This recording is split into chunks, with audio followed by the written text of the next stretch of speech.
YouTube feed is crap. Stop wasting your time watching bot-boosted shills and self-appointed gurus cloying for your attention. Instead, join the Gosslings interview live stream and podcast.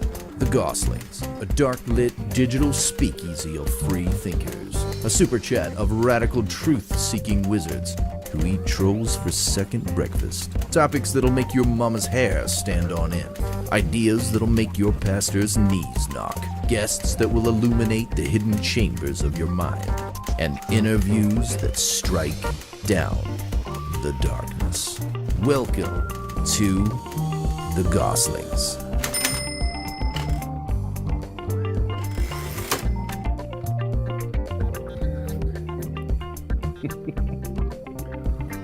What's up, everyone? I'm Jonathan. I'm Nick. And we are the Goslings. Welcome. And we have an awesome spooky stream for you guys today. Spooky stream. Yeah. I like that. Yeah. Why don't you tell us about it, Nick? Oh, yeah. It's going to be great. We have a couple of paranormal investigators who have a lot of experience in this type of thing that were gracious enough to offer us their time for our Halloween episode to talk about the paranormal. Yeah. It's going to be really great. First, we are going to go through our obligatories. As you guys know, subscribing helps us tremendously grow the show and get this in front of people who will really find value in doing everything that we're trying to do here. So hit the bell, do all the things. We'd appreciate it very much. And before we get into our sponsors, we got to do our toast. Oh, absolutely. Let's do the toast. You want to start this time? I think I've done it like the past 3 times. I'd be happy to. Of course, that's because I'm so lucky at rock, paper, scissors. So it's not, I don't want to lose again. All right, take up your drinking vessels and take up the broken sword of your father. And strike down the darkness. Cheers. Cheers. Say, Nick, what are these awesome mugs we're drinking from? Well, it's funny you should ask. These are rather sharp, aren't they? They are. These are the Kothon Spartan mugs made by Joel Cherico up at Cherico Pottery. Each one is handcrafted. These are the official mugs. The official mugs of Spartans. What I mean by that is the Kothon mug is the mug that the Spartan traveled with and used. Made, designed in collaboration with the great Stephen Pressfield. Yeah, the Jedi Master of writing and expert on all things Lacedaemonian. Or Spartan for the uninitiated. But we are initiated, aren't we? Oh, I'm very initiated. Yeah, I'm all kinds of initiated. Yeah, so you can go to ChericoPottery.com, CHERRICO pottery.com, and Joel is a sweetheart. He runs the whole thing pretty much by himself, doing it all. It's amazing. Money well spent. Every one of these is individual, and we absolutely love them. He's been incredibly gracious to us. He will be incredibly gracious to you as well. Yep. Excellent sterling silver of a human. Absolutely. So, yeah. Speaking of sterling silver, that beard's looking good. It is looking really good. You know, it doesn't matter how much money I spend on the beard. What really makes the beard is the incorporation of Jardani Jovanovic hair care products. You will see it behind us here, our display. Various Jardani Jovanovic hair care products. That's JARDANI JOVONOVICH.com. And go there and check them out. Another small business husband and wife team. They are excellent. Mike Fisher is the guy who runs the company, and it is our second in-kind sponsor. We are very grateful. And all of his shampoos, his hair care products for my beard. The beard pomade is excellent. And I really love the hand and face cream because my job requires me to be on my feet a lot of times throughout the day, and I'm out in the weather. Excellent stuff.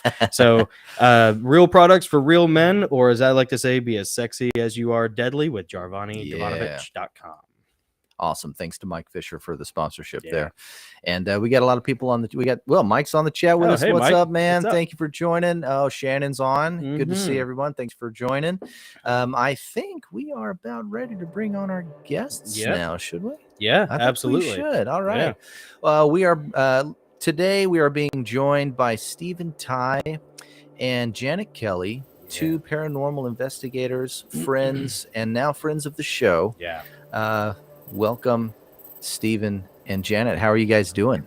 Hello, how are you? Good. I'm going to put you up here next to Steven, and we'll be down here. Ladies We're first. down here in the graveyard. Guess second, and we're in the spooky There zone. we go. Spooky zone. Awesome. Well, thank you guys for joining us. Tell us a little bit, and Janet, let's start with you. Tell us a little bit about your background and how you got into paranormal investigation, and then we'll kick it over to Steven. Okay, well, the paranormal investigating part is a kind of a long story. I can revisit it if you want me to, but when I was a teenager, kind of a rebellious teenager, I played around with a Ouija board by myself. I was convinced that other people were pushing it, like when I would see it, like I'm like, this doesn't really work. And I also wanted to see if something was on the other side. So not knowing much about, I know being in this field, there's a lot of people that say you have to close them properly, use them properly. I just pulled it out of the box, put it on my lap, put my hands on the planchette, which is that triangle type of piece, and would say, speak to me, speak to me, speak to me. Is there anybody here? Planchette would never move. And I would throw it back in the box, try it again a few more times. Well, it ended up being a year-long haunting that terrorized me. Jeez. And when I finally was able to get rid of it years later, I wanted to face those fears and get some answers. And that's why I got into the paranormal field. Gotcha. And how old were you, Janet? 16. 16. You know, that seems to be when most people, girls especially, get involved in Ouija boards and stuff like that, low-level witchcraft. We've had this conversation multiple times with people about Ouija boards and how innocent and innocuous and fun. I mean, it's made by Milton Bradley, so no big deal, right? Like, who cares? It's not, you know, there's not some dark-robed priest standing over the factory, you know, doing incantations on it, but it's almost like it doesn't matter. Like, we hear this consistently. Shannon has talked about it. I had a friend who had the same thing happen, and it's always in that teenage girl range. You know, why do you think that is? Hormones, maybe. I was a rebellious teen, so I had a lot of anger at that time. Female energy at that age. Potent. Teenage daughters, sometimes they go from moody to happy to sad real quick. Yeah. So you said it took for a year, it troubled you. It took a year to close it. How did you do that? Yeah. Well, the activity didn't happen every day. It was sporadic, and it started off with scratching over the head of my bed. I had my bed in a corner, 2 walls, and I would hear scratching, and I just said, must be mice. You know, we had mice in the house from time to time. Must be a mouse in the wall. Like just over my head. And then it progressed to turning off lights, come back in, the lights were back on. It like kind of made sure that no one else was home at the time. So anything it did to frighten me and isolate me. So you were targeted. I was targeted. Well, I brought it in. I invited it. So it probably said, here I am. You know, that's interesting. That's one thing people don't talk about is the isolated, targeted nature of it, that it's smart enough, whatever it is, to know that no one's going to believe you if you're there by yourself. Yeah, and Vicky Joy Anderson, who wrote the book They Only Come Out at Night. Yeah. She has a chapter in her book about threshold covenants. Oh, yeah. With Vampires. with those entities. Yeah, a vampiric covenant. Same type of thing. We're going to be talking to her on January 1st. She's going to be going into that a little more. So scratching on the ceiling like it was a mouse. Yeah, like a little scratchy noise like above my head. Didn't really think much of it. I would, my bedroom was right off the kitchen. So, and my brother's bedroom was over the garage, and it was a staircase going up. So I would see his light was on the staircase, and I'm a little OCD. I'd turn it off, go into the other room, come back in, and the light would be back on. Then it progressed to changing TV channels on me. The old school phones, hardwired, you know, how they were in, would ring, but it sounded like it was underwater. It didn't sound like a normal ring. And I would answer and there'd be no one there. The doorbell would ring No one would be there. Again, underwater sound. It was a weird, drawn out ring. It just didn't sound like a normal ring. And scared my dog one day. You know, my dog Sarah was a shepherd lab mix, and she was the best dog. She would defend me against anybody. And I was watching TV one day. I'm like, Sarah, come here. And she started coming towards me, and she stared at something that was sitting on the side of me and started backing up and cowering. And I just looked to my left, saw nothing. I said, I don't need to sit here right now. Got up. Yeah. It progressed to one day I was trying to sleep. I know this is going to sound all crazy. And I started hearing whispering from my pillow, like a small muffled voice and like multiple voices whispering to each other. So I'd lift my head off the pillow and there was nothing. Put my head back down, whispering would start up again. That happened about 4 times and then it stopped. It kind of culminated. There was only one other person that was able to witness one of the paranormal activities that I went through, and that was my best friend growing up. And she would stay at my house a lot, and I would stay at her house, which, by the way, her parents owned a funeral home and lived above the funeral home. But she was there one day. It was during the day. We were making something to eat. We were by ourselves, and my brother had an acoustic guitar upstairs, and it was just laying against the wall. All of a sudden, one of the strings just started plucking over and over and over again. And she looked at me, and I was so relieved that someone else finally was able to experience it. I would tell people, and they just went, all right, you know. And then where it got to the real big point is one day, and I'm going to give you a little bit of layout. When I was, my bedroom, you walk in, it's off the kitchen. There was a tall dresser, and on top of that dresser was a speaker. And it was disconnected. So it wasn't connected to the stereo. And here's my troubled youth. I had 2 empty beer bottles that were on top of that speaker. And I'm a very clean person, very OCD. Everything has its order. I was getting ready in the bathroom, heard a clanking noise. I thought the cat jumped up on the counter and knocked something off. So Home Sweet Home from Motley Crue was playing on the radio. I remember this. And ironically, Home Sweet Home was the song. And I'm walking towards my bedroom, and I look, and I see a beer bottle next to my beanbag chair, and I'm like, why is that there? It's like across the room. And I look up, and the speaker was turned towards me. The second beer bottle started shaking, lifted up in the air, turned sideways, and flew across my room in front of me. Oh, my gosh. Yeah. So it started getting stronger and stronger. It kept me in a state of fear, and I had to get out of that by facing it, not responding to it, saying out loud, I'm not going to listen to you. I'm not going to, because I used to check out all the noises. You know, you're not welcome here. And that's how I had to try to get it out. How it ended, I know this is a long story and I'm sorry. No, it's okay. No, I have questions, so you're fine. How it kind of ended, and I knew it left, was right above my bed. I had a picture that I drew for an art contest and a fair, and it was of a stallion. And it was in a framed picture with glass, and it was right above my bed. And I'm a very sound sleeper, so I just turn back and forth, but I don't really flop around the bed much. And it was right above my pillows.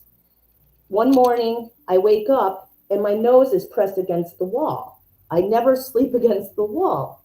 So I turn over, and that picture that was hanging there for I don't know how long had smashed on my pillow, and all the glass was where my head would have been. Oh, wow. Wow. And nothing ever happened after that. I really believe it came in through the wall there and went out through the wall. Wow. And smashed the glass on its way out. Wow. Was that kind of the high water mark of it? Did it stop after that, or did you have to do anything after that? I think it left right then. Weird. Do you have any theories as to why you think it left? I think because I started standing up to it. I think it was feeding off my fear to manifest. And I think I had to start with not showing that I was afraid because it terrified me. And I started speaking out to it, saying, I'm not acknowledging you. You don't belong here. You're not welcome here. I started having to say that out loud when I would hear something. Yeah. Wow. You know, for people who are skeptical, and we are not skeptical when it comes to this kind of stuff in the sense that we know these things really do happen. and we are believers in the paranormal. Being Christians, you pretty much have to be. Yeah. And especially if you're biblical, and so I say this from a friendly place, but what do you say to people? Because we always end up getting, some sort of comment like this. What do you say to people who are like, oh, either you're just, you're making stuff up, or you're schizophrenic, or does your family have any history of mental illness? Like, those are always like the standard issue questions. Because one of the things that we always encounter is modern pharmakia, which is esoteric magic. And modern medicine and psychology want to do away, and even churches. The church is a big one. We talked about this with Gabriel Bello not too long ago. Yeah. The church wants to do away with, they want to rule out anything supernatural and just put it in this little psychology box. Right. Mental illness box. Yeah. So, I assume no history of schizophrenia. I assume no major head trauma. Well, I her assume, friend heard the guitar string plucking. right. Yeah. And my dog responded to it as well. Yeah. Man. That's That's intense. I'm not here to convince anybody. It's just my story, and that's the Yep. reason why I got into the paranormal. Gotcha. Wow. And Well, so you were 16 when all of this happened, 16 to 17. Yeah. And then how did you meet Steven? We were on the same, we are on the same ghost hunting team. It's not really active right now, but that's how we met. We were on the same investigating team. Interesting. So you were already doing this on your own when you and Steven connected in the team. Yes, I was even in another group before, but my group members, 2 were in New Jersey, 1 was in Long Island, another one was in Pennsylvania. So it was very hard, and I'm from New York, so it was very hard to always get together and do that type of sure. stuff. Yeah. What advice, and Steven, we got a ton of questions for you too, man. But for Janet, what advice would you give to anyone watching this who maybe has daughters, or who is younger, or who just has an interest in this sort of thing, or thinks it's just kind of innocent fun? I would warn them, be very careful. You're playing with the unknown. Yep. It's not a joke. You don't know what you're letting in. And I would really say, and I know that I have a lot of friends in the paranormal field that use Ouija boards and say they have no issue. I would say stay away from it 100%. Yeah. Yep. Yeah. Yep. Awesome. Yep.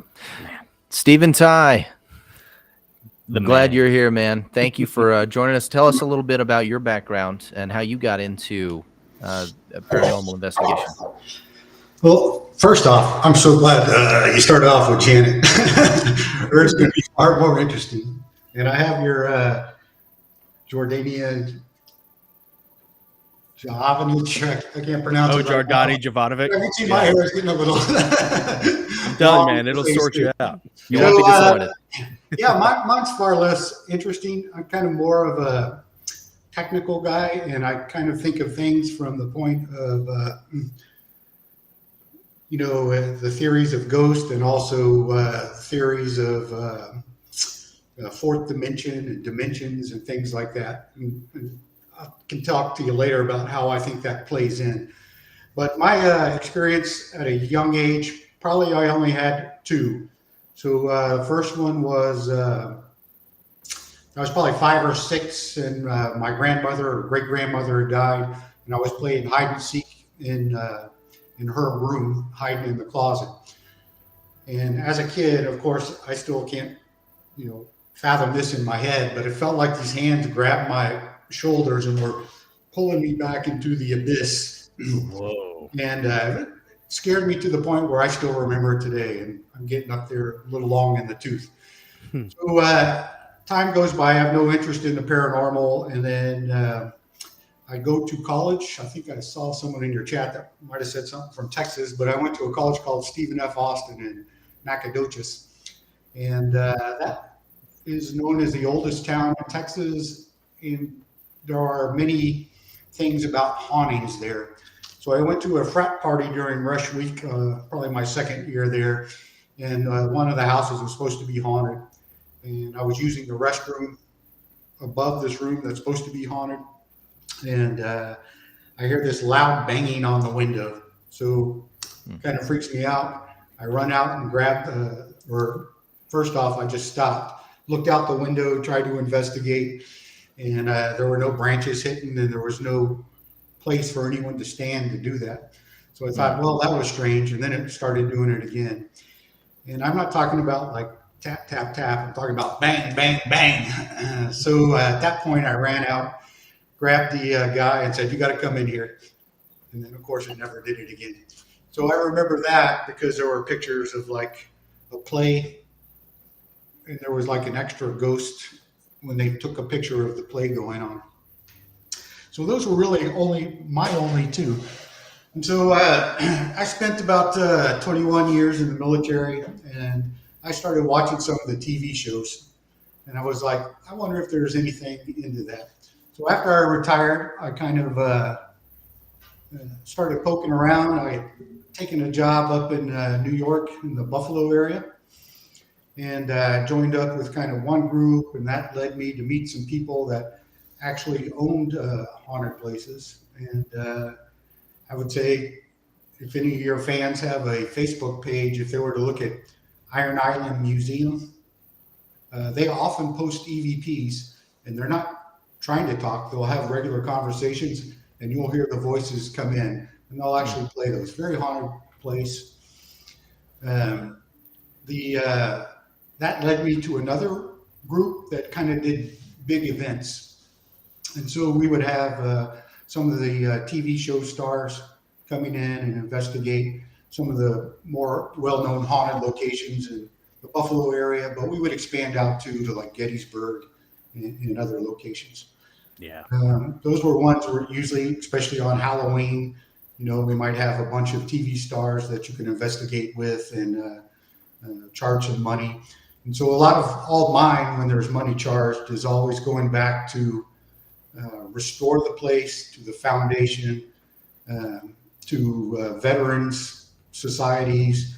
There might be times where the state can't afford to fix a bathroom at a lighthouse, so we'll hold an event and give them the money so that they can on their own like fix things.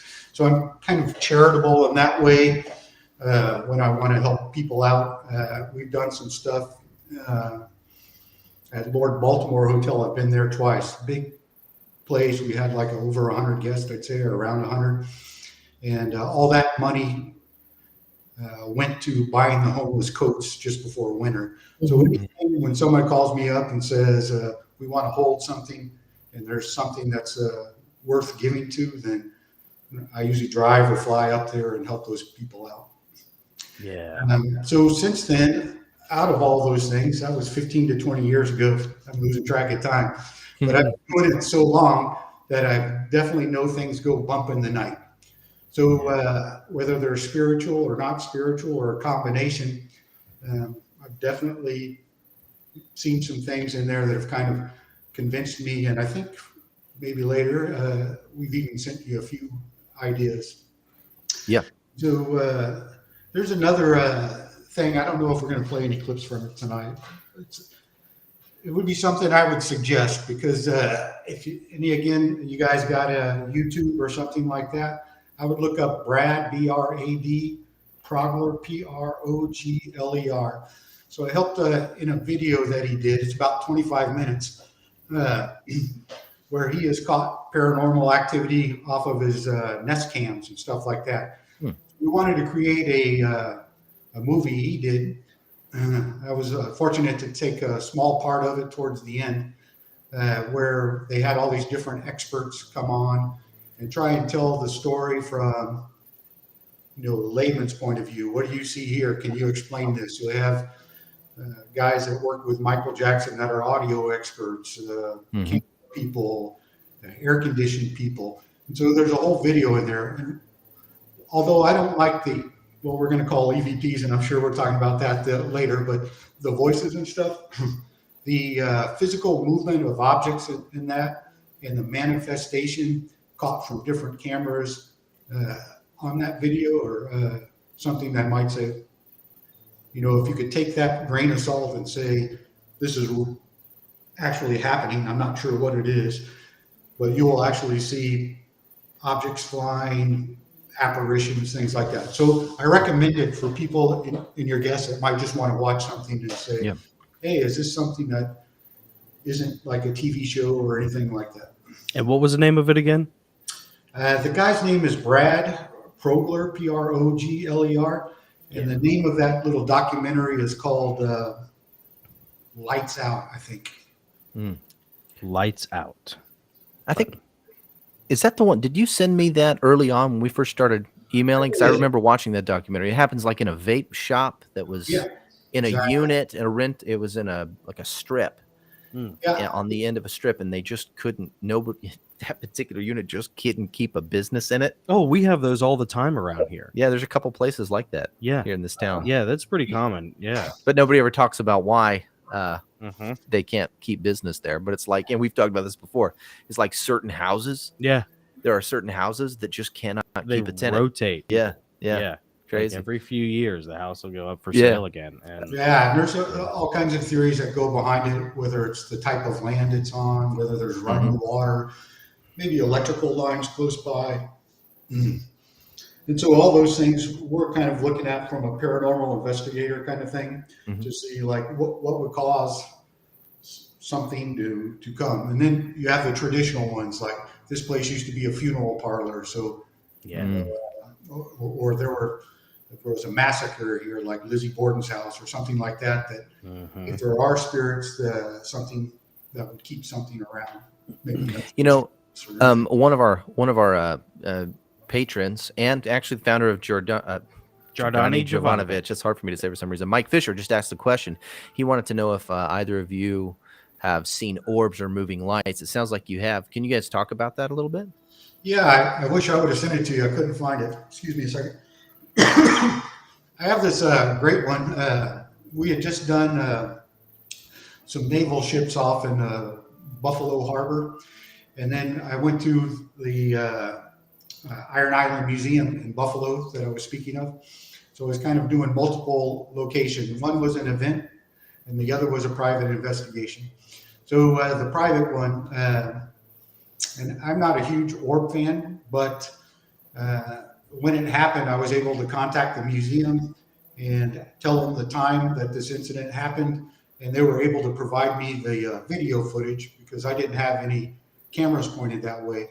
But what we saw was from the corner of the building, this orb come flying down, and it was self-illuminating. So it went over a display case that they have, and it lit it up, and then it shot around, and I had like a half deflated ball on a table. Went right to the ball flies off the table and rolls to my foot. Oh, wow. And, I wish I would have remembered that one to send to you guys because it's kind of cool to me. Well, that's a common thread I'm picking up between you and your stories and Janet's stories. And, one thing that is the physicality of it. One thing that people, always talk about, just in like layman's terms when people are speaking about ghosts or the supernatural is like, oh, you can't be afraid of them. They won't, they can't interact. They can't touch you. They can't hurt you. But here we have 2 personal stories and then now a third one from you. So one from each of you in your childhood, and then now a third one with the ball of like, no, they do interact with the physical world. Yeah, I've been on 2 events, and outside of Buffalo, I can't remember the name of the place, but it's a manor that they've opened up, and on 2 occasions, we've had a guest be scratched. Yeah. So we see someone grab and say, oh, something's burning. And we take them into a bathroom or something, turn on the lights, and we see scratch marks on them. So that does happen on occasion. Man, that's great. Not that often. Maybe I've seen that twice, maybe 3 times in 18 years. So it's not an everyday occurrence. Gotcha. Do you have any theories behind why that is? Either you or Janet. Theories on why it doesn't happen that often? Or just why does it happen at all? Because it seems like it's a pretty rare thing. Both of you guys have experienced it. And then as Steven says, it seems like it's happened maybe a few times in nearly 20 years. So it seems kind of a rarity that people would be physically harmed by, a paranormal entity, a ghost, something like that. Do you have any theories as to why that would happen in the first place? I'll let Stephen go on this one. Yeah, no. So I'm at a loss. In my head, I can say, well, I guess there's two schools of thought. One is if you accept that there are spirits, then there's two things. So one could be that person was angry in life, and so they might act out against somebody. So that's one theory. Another theory is maybe you're dealing with something that's not as friendly, and maybe was never a human before. So without going too deep into that, I'm not saying those are my theories. I'm saying that those are probably the two reasons people use to try and explain why did this person just get scratched. Yep. And another thing that that usually causes that is what we call basically antagonizing spirits. So you'll see a lot of people that'll come in. There's one particular show that really rages against whatever might be in there.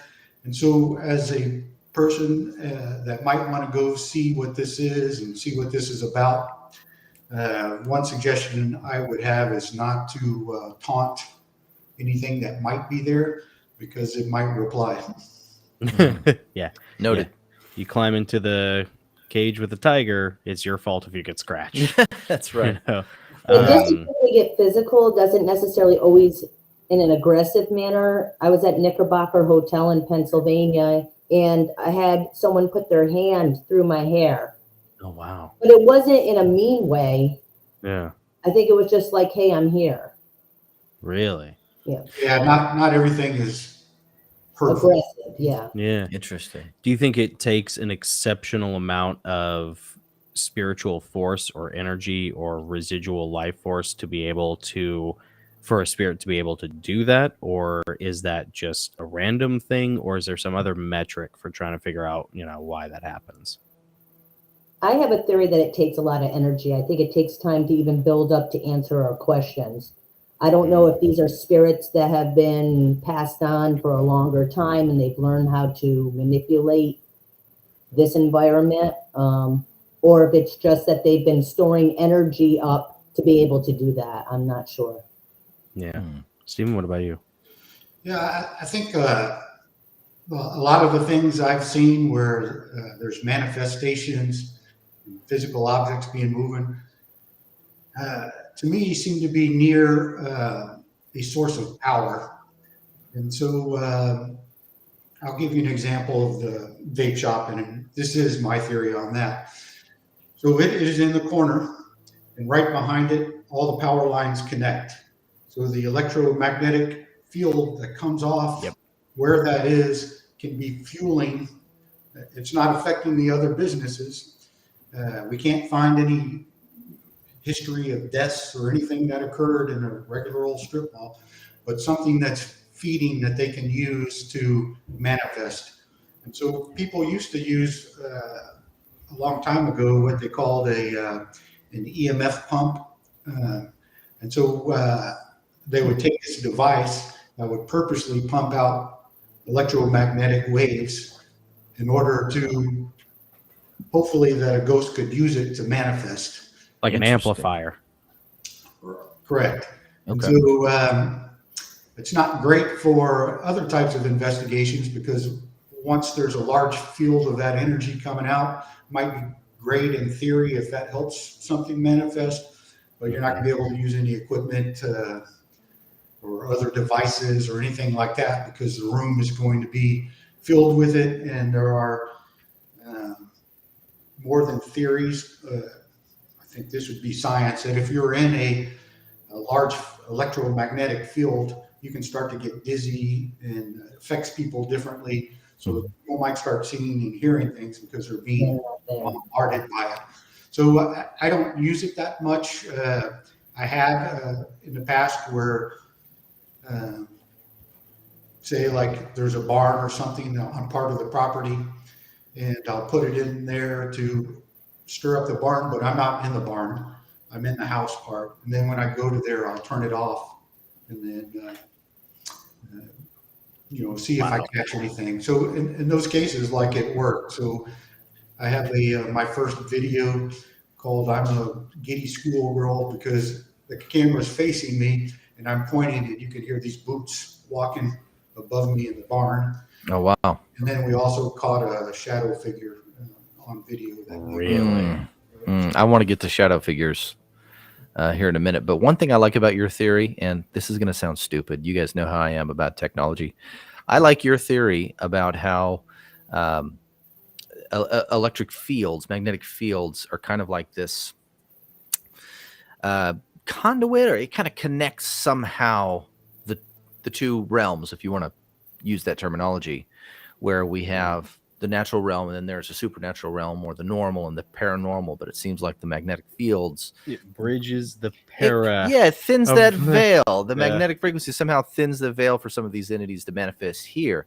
And the reason I like that is because I have a bone to pick with technology, and you look at the direction it's going and just how plugged in they want people to be into the metaverse eventually. Mm-hmm. When you think about Neuralink, Yeah. Or when you think CERN. about the metaverse, you think about CERN and what they're doing. Yeah. And their weird rituals that they do. I mean, it's we might get in a situation where, because of all of that, people are going to start to have things they cannot explain. Yeah. It'll be like Fringe all Experience- over. Yeah, they'll be experiencing they can't explain. Anyway, that's my theory, and that's why I like your theory. So that's just a theory. Yeah, I even like it at night too, although Janet will attest too that this stuff happens all day long. So I'm just as comfortable with the lights on in the middle of the day investigating a place as I am at night with all the lights off. There's Really? benefits for the night. But I also think of the ionosphere. In the daytime with the sun, it's kind of compressed and the ions are slower to move. And then at night it expands into less level. So I know I'm getting into some crazy stuff there, but it allows more free movement of this type of stuff. So I'm not, because I'm not sensitive, I'm not a psychic, I don't talk with people. What happens is if somebody says, hey, I'm experiencing some stuff, then I will go there and see if I can document it. And I will go and tell the person, I'm not going to pass it on, I'm not going to be able to do it, but I will tell you if you think you're crazy or not, because look what I found. So you might want to go to people that maybe have experience in that field if you're trying to do something else, because that's out of my realm. I don't even try to pretend that I could do something like that, or I have the ability to do something like that. But I do have the ability to run a camera.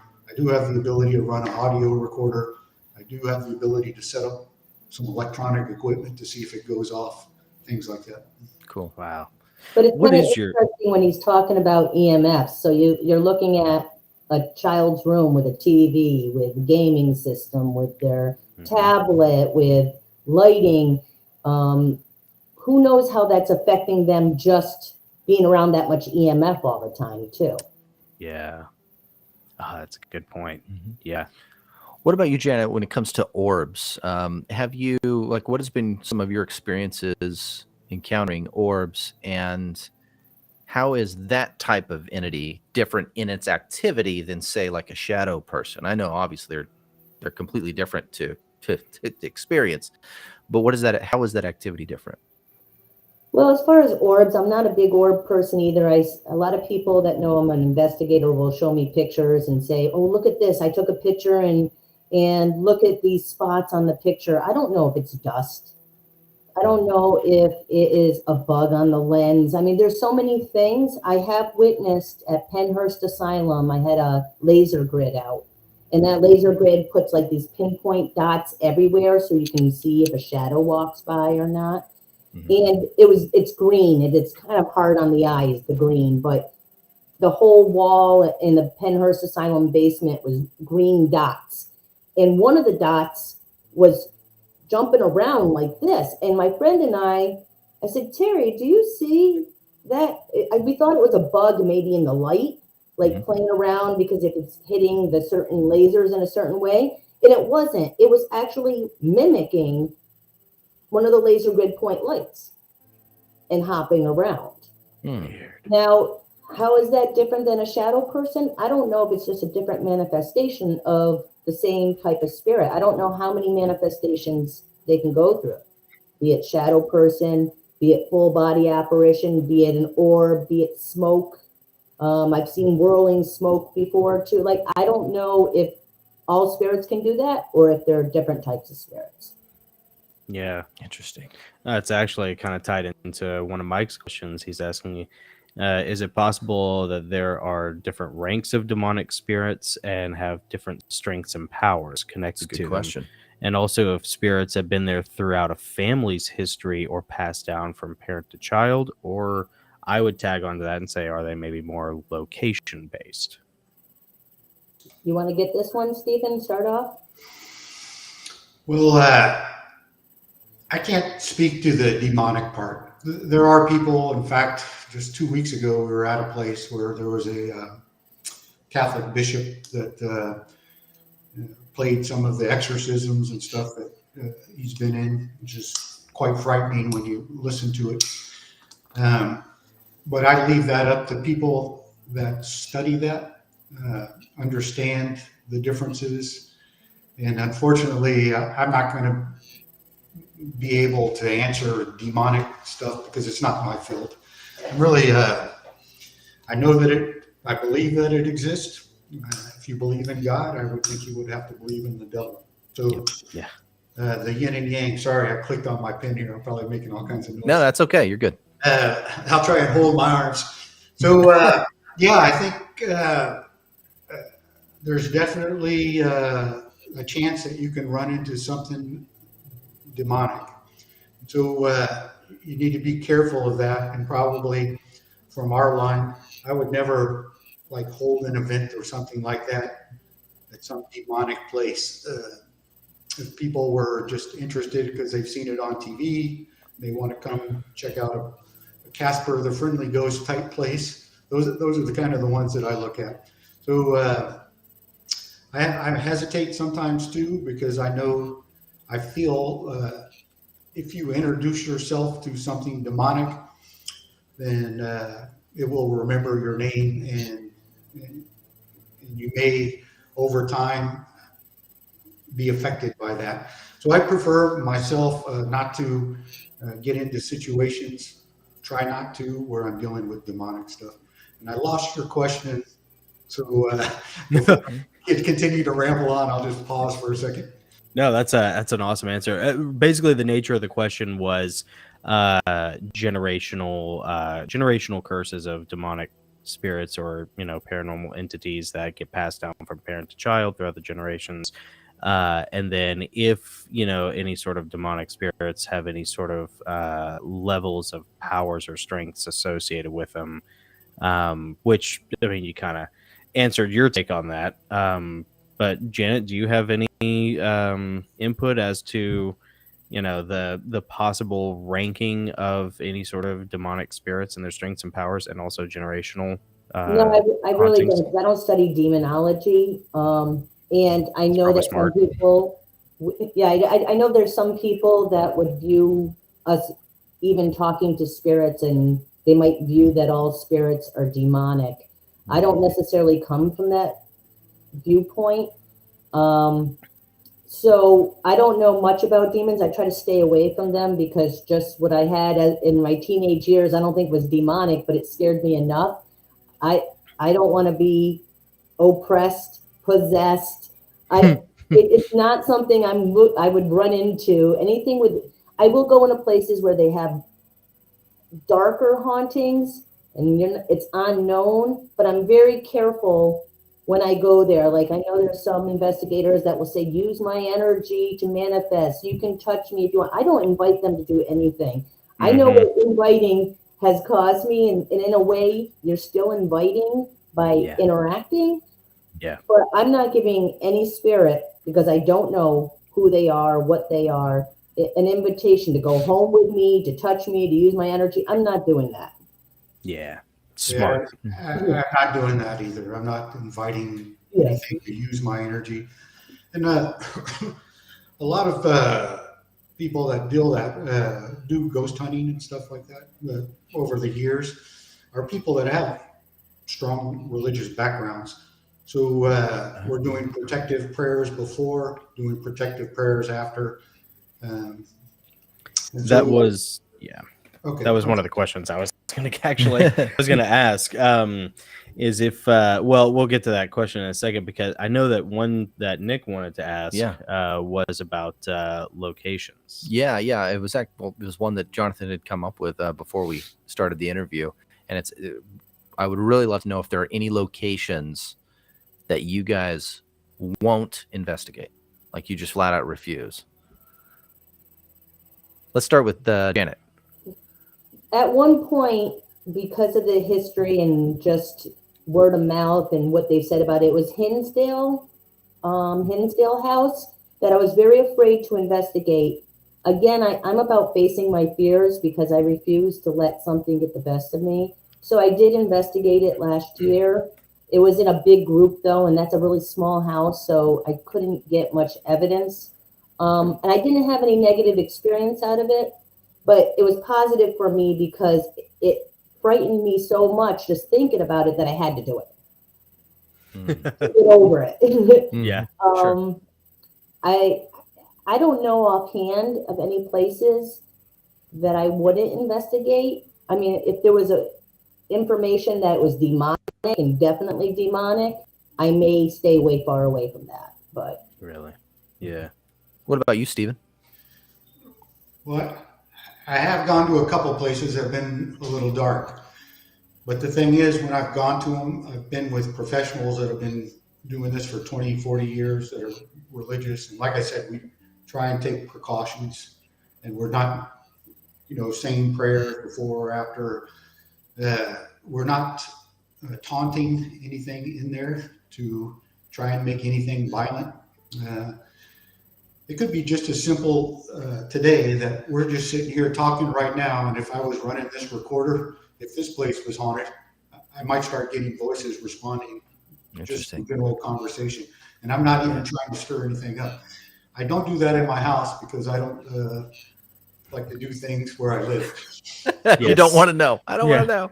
Yeah. Do you guys think that? But I've sorry, I've been to the Hinsdale house before. It's been in the newspaper since the 1970s. It's in New York, in a little town out in the middle of nowhere on about 7 acres. That was a former stagecoach stop.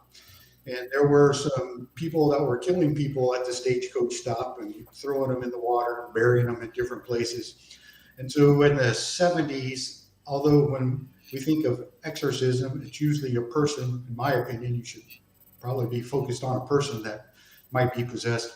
They actually did a cleansing / exorcism of the house. So my experience there, I spent 3 days there. I slept there. I lived there.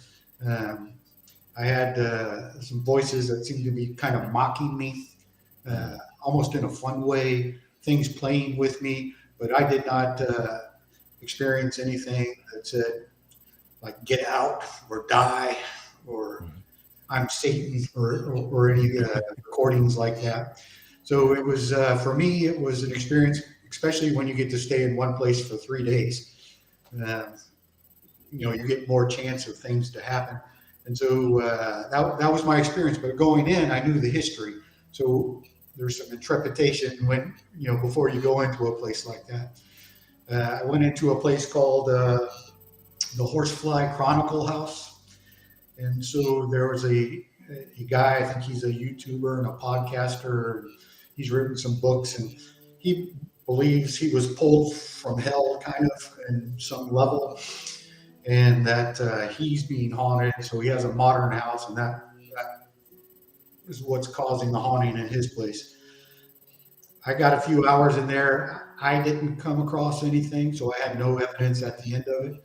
But I don't want to discount him because I know he's got a whole thing going off of this. But that didn't make me not nervous, knowing there's someplace called the Hoaxfly Chronicle House.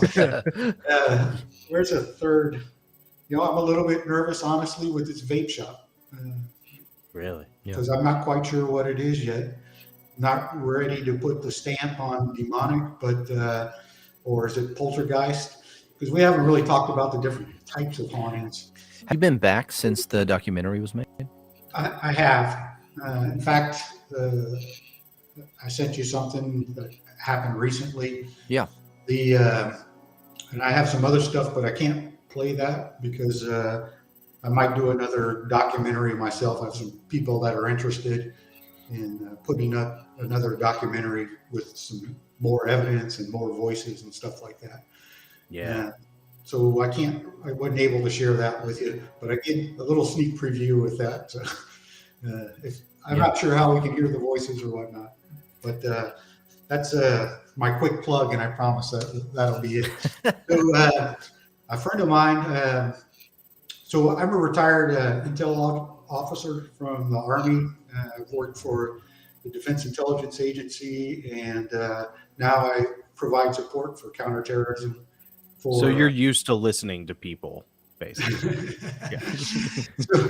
So given that background, I've run into other people. And so, in fact, how we came across is a good friend of mine who had a relative, and he has a podcast, and that's how we got together. So that left me with another special agent, with another retired special agent that are involved in some filming and stuff. So they called me up the other day and say, hey, we want to do like a pilot. And so we picked out a couple places, Bertles Plantation in Louisiana, this place for a pilot in South Carolina, and probably a place in New York next after that. And so this thing is going to be called Paranormal Intelligent Investigations. And it's not because we're more intelligent, it's just because we all have intelligence as agents and officers of intel business. So it's kind of a play on that. So I like to, and it's hard, right? Because everyone says, is that real? Is that real? And it's kind of, a way to, at least for us, to say we have a little bit of bona fides. We've had clearances with the government.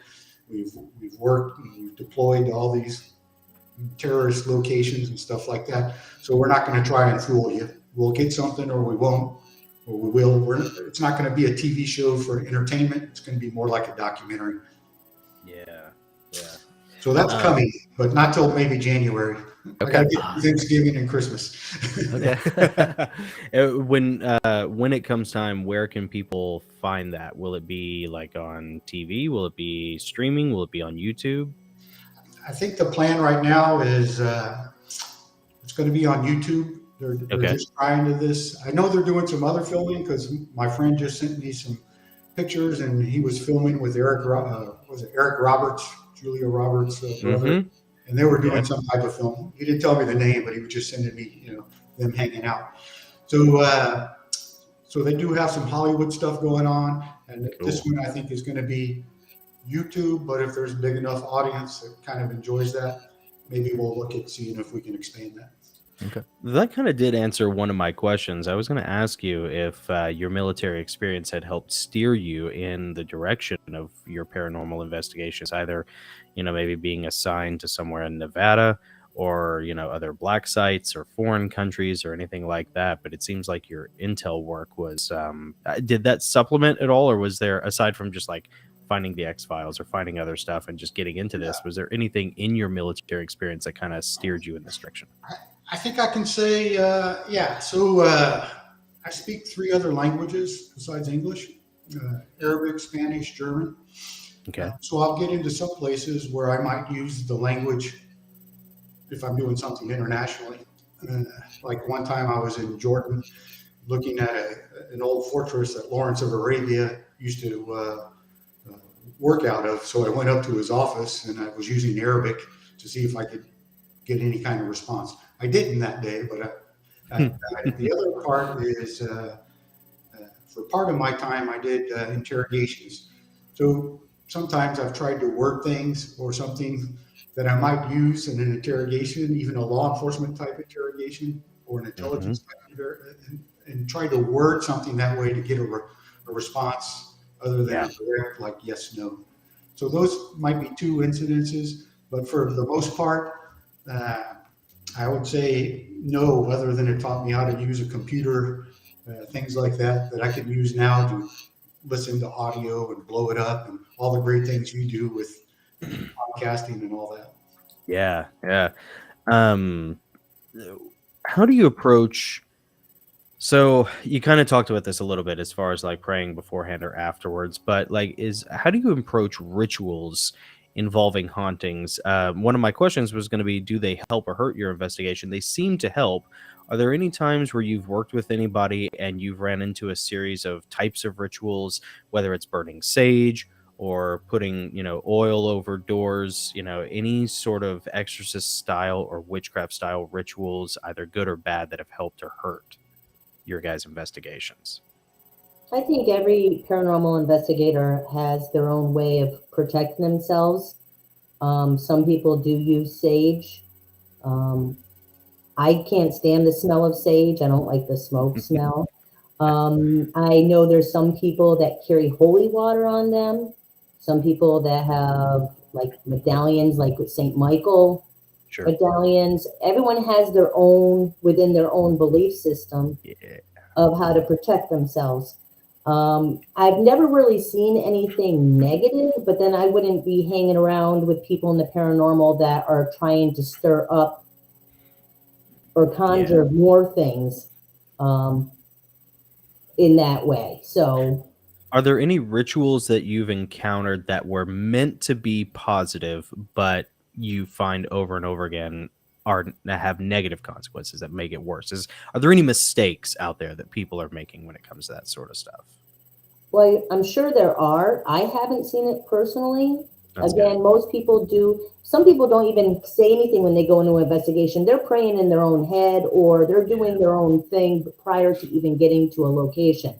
Because not only is a location, a place could be haunted, the land could be too. Yeah. Yeah. So a lot of people just do their own thing.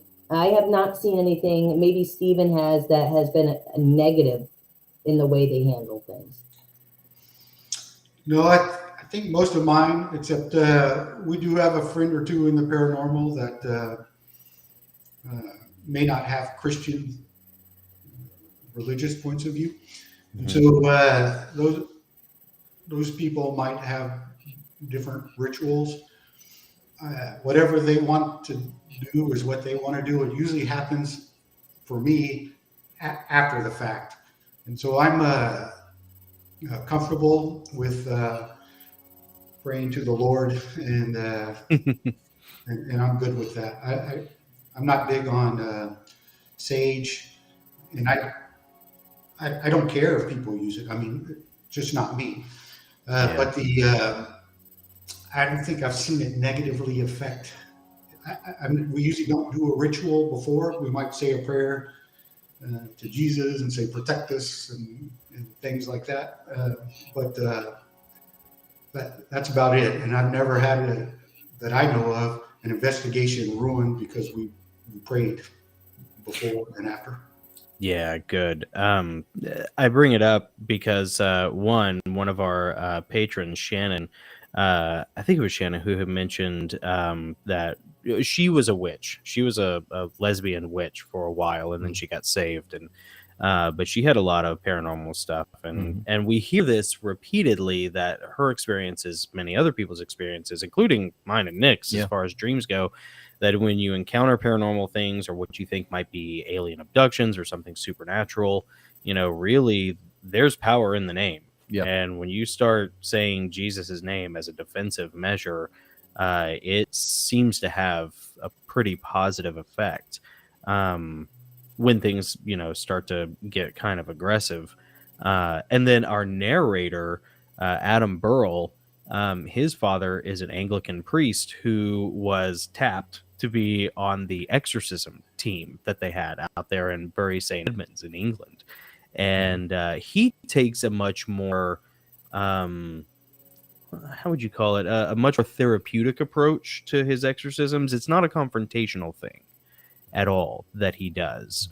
But it's still from a Christian perspective of helping these people move on from these spots that they're trapped in. Do you guys ever work with exorcists, or do you have anybody like that, like on retainer or incorporated into your teams? So I'll start off. So yeah, I do. I have a friend of mine. He runs a paranormal group, and he only helps out families. So he doesn't do like the events. I mean, he will help out if it's needed. But I have him on standby. We both have, not that we have them on standby, but I have reached out before, and there are people that, a couple people that have been studying demonology for years that probably we could reach out to and say, hey, I'm having this issue. I'm not sure what it is. In your experience, what do you think? And those people actually study that. And so, again, I can tell you, like, some of the people, they'll play some of the exorcism they've been involved with, and it's pretty creepy to hear. So I think we would have that between our connections with the paranormal. We could get a hold of a demonologist if it came to that. So you do have, sometimes you guys have people reaching out to you in desperation because something's going on, maybe in their home. They can't explain it. They just want it to stop.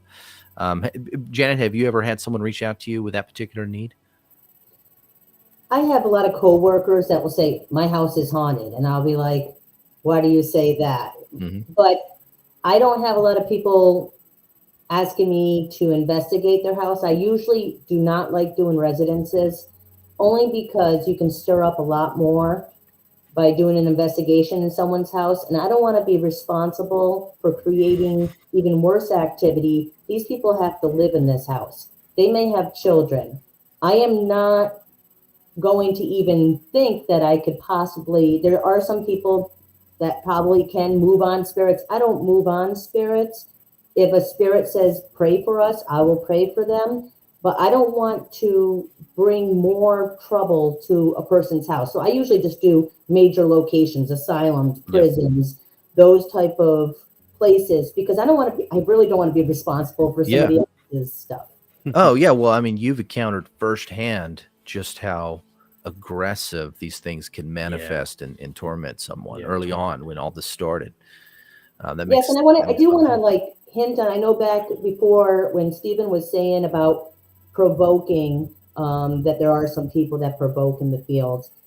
I don't just not provoke because to act, that it'll cause more issues. I also look at it as, if these people are really stuck, if there is a segment of these spirits or whatever they are that are stuck and they can't move on, I do not want to make them feel worse. I mean, can you imagine a bunch of people coming in and asking you a ton of questions, wanting you to be like a trick pony?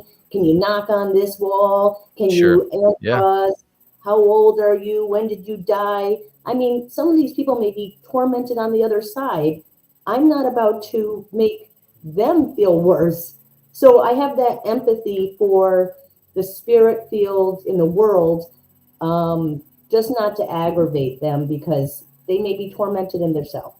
Yeah.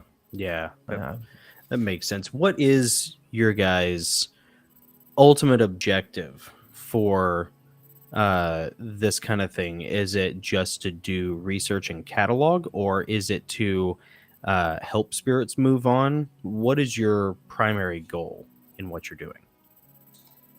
Mine is more just trying to find some answers, like why are they stuck here? Who are they? And the more I'm in this field, the more questions I have than answers. It's more of a curiosity than anything. I do not have an objective. I'm not really media savvy. I don't have the goal. I would love to be able to help them more. So when I saw an exorcist once, I asked, what could I do to help? Because I don't want to move them past. He said, just pray for them. Yeah. That's awesome advice. And I have had spirits ask, pray for me. Really? Yeah, I've had that several times. I did get out a lot too, but pray for me. I've been thanked when I said, because I'm not a psychic or a medium, I don't move past. So one group, this was a residence locally. I thought it was going to be kind of like chill, but it was kind of crazy. But the spirits were actually saying up, like they wanted to go up. And So the person that was leading this investigation had a friend who's a psychic medium who was going to move them on, but wasn't with us, told them, we'll bring this woman back to help you move on. And they actually answered, thank you. Wow. Yeah, it really is just people then. Get out and pray for me and Yeah. thank you.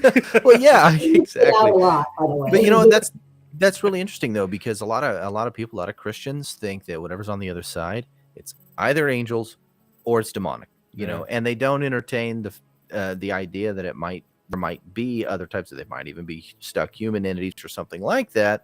Yeah. And I'm not saying one way or the other. I'm just saying, why would an angel need your prayer? Right. Why would a demon ask for your prayer? Right. Yeah. If they know there's no chance of going up. Yeah. It's just an interesting thought.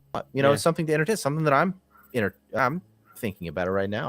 That thought has never occurred to me before. This has been a great conversation. Yeah. There's one theory I have, and it's just in the back of my head about some maybe why they're not moving on. And this is, I might be totally wrong. I'm wondering if some of these spirits have come from a Christian background, and when they pass on, they're so afraid of who they were or what they have done that they're afraid of judgment, so they don't move past that. Mm-hmm. I mean, it's just a theory. Like, what if they're afraid of judgment? What if they don't think they're good enough, to make it to the next place, and they just stay there? That was always my theory with the Heavenly Realms novels, when the demons, who were like the cannon fodder of the fallen angels, is that really they were just like tormented spirits whose fear or anger or negative emotion kept them separated from God and kept them kind of trapped here. Yeah. But so I don't know how true that was. It was just, it worked within the cosmology of a novel series, but but I don't know how much it translates into reality. Stephen, what about you? What is your objective with your paranormal investigations?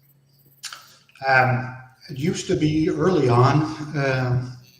Is there anything? Do things really go bump in the night, or is this TV show crazy? As I found that out, I think it's almost like UFOs today. Everyone's kind of recognizing that there's something out there. We don't know what it is, but it's being captured on camera. So I think there's plenty out there that might show from thousands of people that are doing this, capturing stuff, and especially with social media today, putting things on camera, that eventually it's going to be kind of mainstream to at least accept something happens. If we pull away the religious part from it for a minute, I think we can say something unexplained happened. It'd be like an unidentified thing. I don't know why this book just flew across the room. There's no reason for it that makes any sense. And so I would say now I would think more. I'm going to agree with Janet too. I've only done a few private places, and I know groups that specialize in that, and they're good groups. But for me, I have a full-time job. Even today, even though we've had COVID and I haven't done it in a while, I might fly to different countries. So I don't have time to marry myself to someone that's having an issue. So once you take on a private case, just because you go in on day one, you're actually their subject matter expert. So every time something happens, you're kind of tied to this family, in my opinion. And so I will help out a friend every once in a while if it's like a personal friend, but I'll get emails and they'll say like, hey, I'm having this experience. Can you check it out? And because I'm networked, I know who in that town I would choose to do that. And then I would say, call this, or I might call the group myself and, on DM and say, hey, can you talk to this person? And so just like your guests are looking at us like we're kooks, when we go out and investigate places too, we traditionally, especially for home things, we're worried about that. Get this email, I've got this stuff going on. We're trying to figure out, and this might come out too, where I've had quite a bit of interrogation training and neuro reflexes in the eyes and stuff like that. So when I'm having these interviews, helps me determine from neurolinguistics whether it's something they're fabricating in their head or they're actually at least visually seeing this. And so there are times that I would be like, I wouldn't recommend this case because I think this person's a little cray-cray. Right. You have to do a little bit of profiling, I'm sure, to assess whether it's an unreliable narrator situation or not. So and I bet those friends of mine that specialize in that, it's an extensive interview. They're asking them to show proof. I just watched an amazing tape. I can't give it to you because it's an ongoing one. But this guy's got a camera because he's worried about the paranormal activity in his house. And you just catch this creepy shadow thing looking around and walking around. The creepy ones are like... That type of guy is sending some type of evidence to that investigator that they can look at and go, okay, maybe there's something more. So what we would recommend is if a family, in my opinion, was feeling like their house was haunted or stuff, self-document that stuff. And then you're going to get a better chance that a paranormal team that's really good anyway will take the time, because nobody gets paid for this. This is not a profession unless you're on TV and getting paid. So they're taking their time out. They're buying their own equipment. They're coming. They really do want to help these groups, but if they had to take on 1 million people that said, please tell me you take Venmo donations, because if I were in your, I would never do this for free. I mean, you're far more charitable than I am, Steve. Yeah, I think it's something that we do. We don't. There may be groups that charge. I'm not aware of any because they're not in my circle. But most people will take as example this guy providing this type of evidence and say, you know what, you do have something going on. So let me see what I can do about it. And they but for events we do charge, but that money goes towards either restoration of the place or for different charities. Charitable causes. Yeah. Man, that's so awesome. Well, and I imagine people probably lean on you guys pretty heavily when they're reaching out to you, because a lot of people get, paranoid or they feel insecure about it. Sure. And it's like, man, I don't know if I'm crazy or if there really is like a demon in my TV. Yeah. And there probably is, by the way, ladies and gentlemen. Like the TV was it's definitely in your smartphone. Yeah. That dude, I really do. I think so. Like there was a little conspiracy theory about like a little diode in the TV that creates like a little miniature black hole, that like lets demonic energy out. It's one of like the weirder, sillier or theories. Sucks out all of your virtue. But like, but I really do kind of believe that, man. Like one in every household, So I could see how people would really kind of lean on you guys pretty heavily as like, the Indiana Jones of or the Obi-Wan Kenobi of their awful home experience. Because the most frightening thing is something happening in your home. Yeah. Because there's nowhere else to go. Yep. There's nowhere to retreat. Yeah. So what you guys are doing is really, really important for a lot of people. I think another thing with the private investigations is generally people who really don't know me, even though I might do a couple interviews with them and stuff, are generally not giving me the keys to their house. We would like them to, but they often show up. So during an investigation, I might do like live playbacks. So I could take, for instance, this recorder and ask a few questions and then stop it and then play it out loud and then hear the responses. And so sometimes there are people that are affected hear what's coming out and they break down and there's crying. And it's hard to get, for me personally, it's hard for me to get the family out of the picture because they want to be involved. And maybe there's a time for them to be involved because they're the one being infected, but they want to be 100% like in it. Yeah. So so that makes it hard. All these difficulties for me make it hard. So I really appreciate the people that do it to help families. And I just got to time manage myself. I can't. Yeah, no, I hear you. Well, speaking of time management, I think we want to take a quick intermission because we've asked a lot of interesting questions. You guys have given some amazing responses. but we still have probably at least half a dozen other like really like the meat of what we want to really talk about. Some pretty awesome stuff. And we're going to wait until the back end of the intermission, if that's okay with you guys, to get to those. Yeah, you guys good for taking maybe a 4-minute break and then reconvening? Yes. All right, very. Yeah, all right. That sounds good. My eyes are too old. I can't read all the comments. Yeah, and I'm sorry, I hadn't been paying attention to the comments, and I apologize to everybody in the chat room. I get distracted trying to read them all. So that's all right. It's a lot. No, a lot of times our chat is actually pretty self-sustaining. Like we try to scan as we're talking and listening to see if any questions pop up for the guest. But a lot of times we have such a great community here at the Goslings that like a lot of times they're just talking to each other. Yeah. It's a cool community. Yeah, it really is. It really is. Yeah. So we just hope they're here on the back end of the intermission. Yeah. Don't go. Yeah. Don't go anywhere. Everyone has. Say that again. Don't go anywhere. Yeah, don't go anywhere. Refill your coffee mugs. Yep. Refill your bourbon glasses. Unfill your bladder. Unfill your bladder. And you guys, we will be back in 4 minutes. 3 minutes and 57 seconds. 57 seconds. We'll be back in 3:57.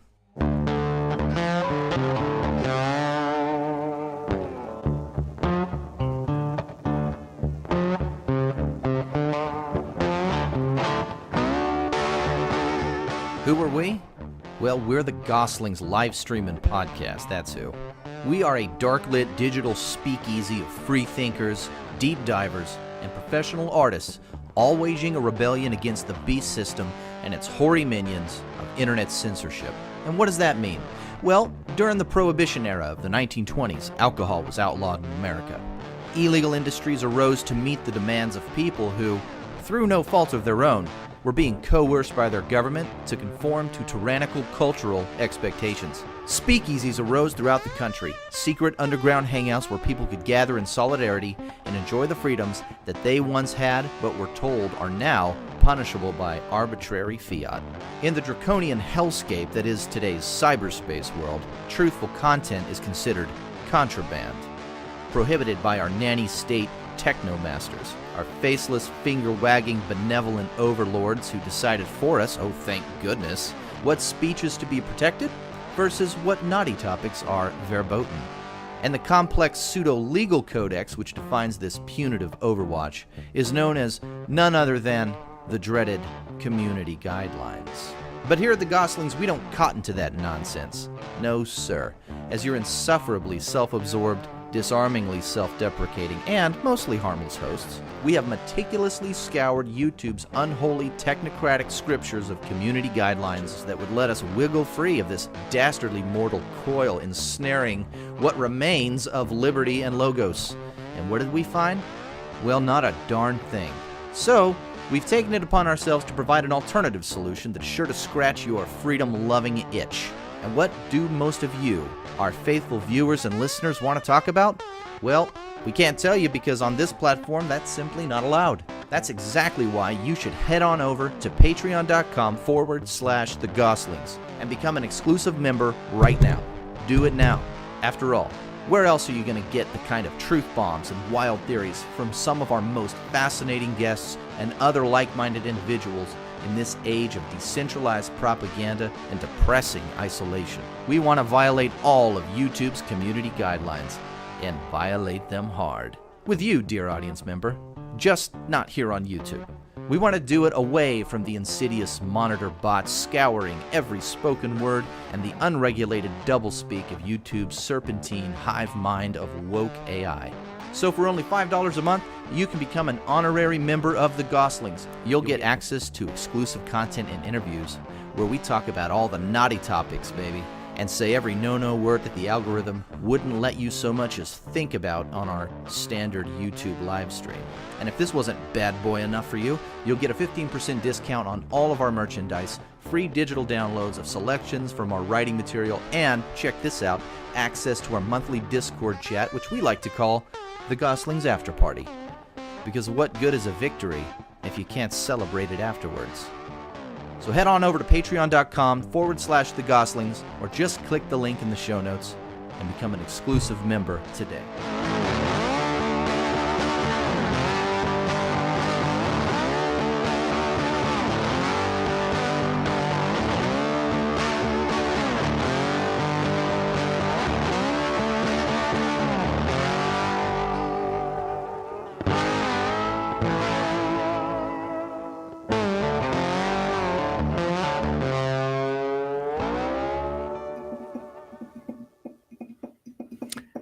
Hello, everybody. And we're back. We're back. We're having an awesome time talking to Stephen Tighe and Janet Kelly, paranormal investigators, and we have a ton of really fun, cool questions. So, welcome back, Stephen and Janet. How you guys doing?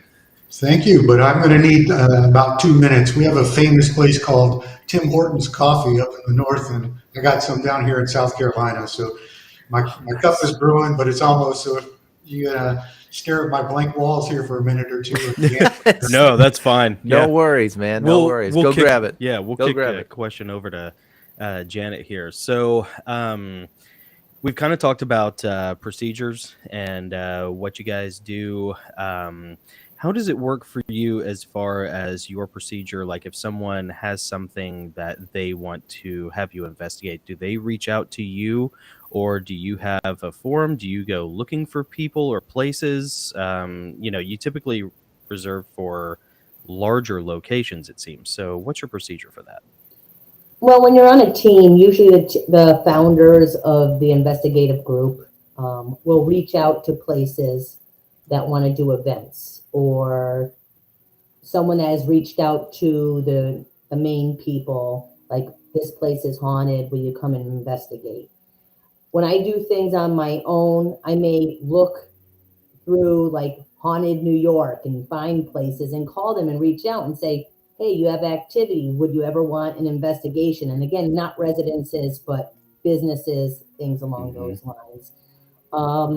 No one really reaches out to me personally because I've never been the founder of a group. They usually go right through the founders.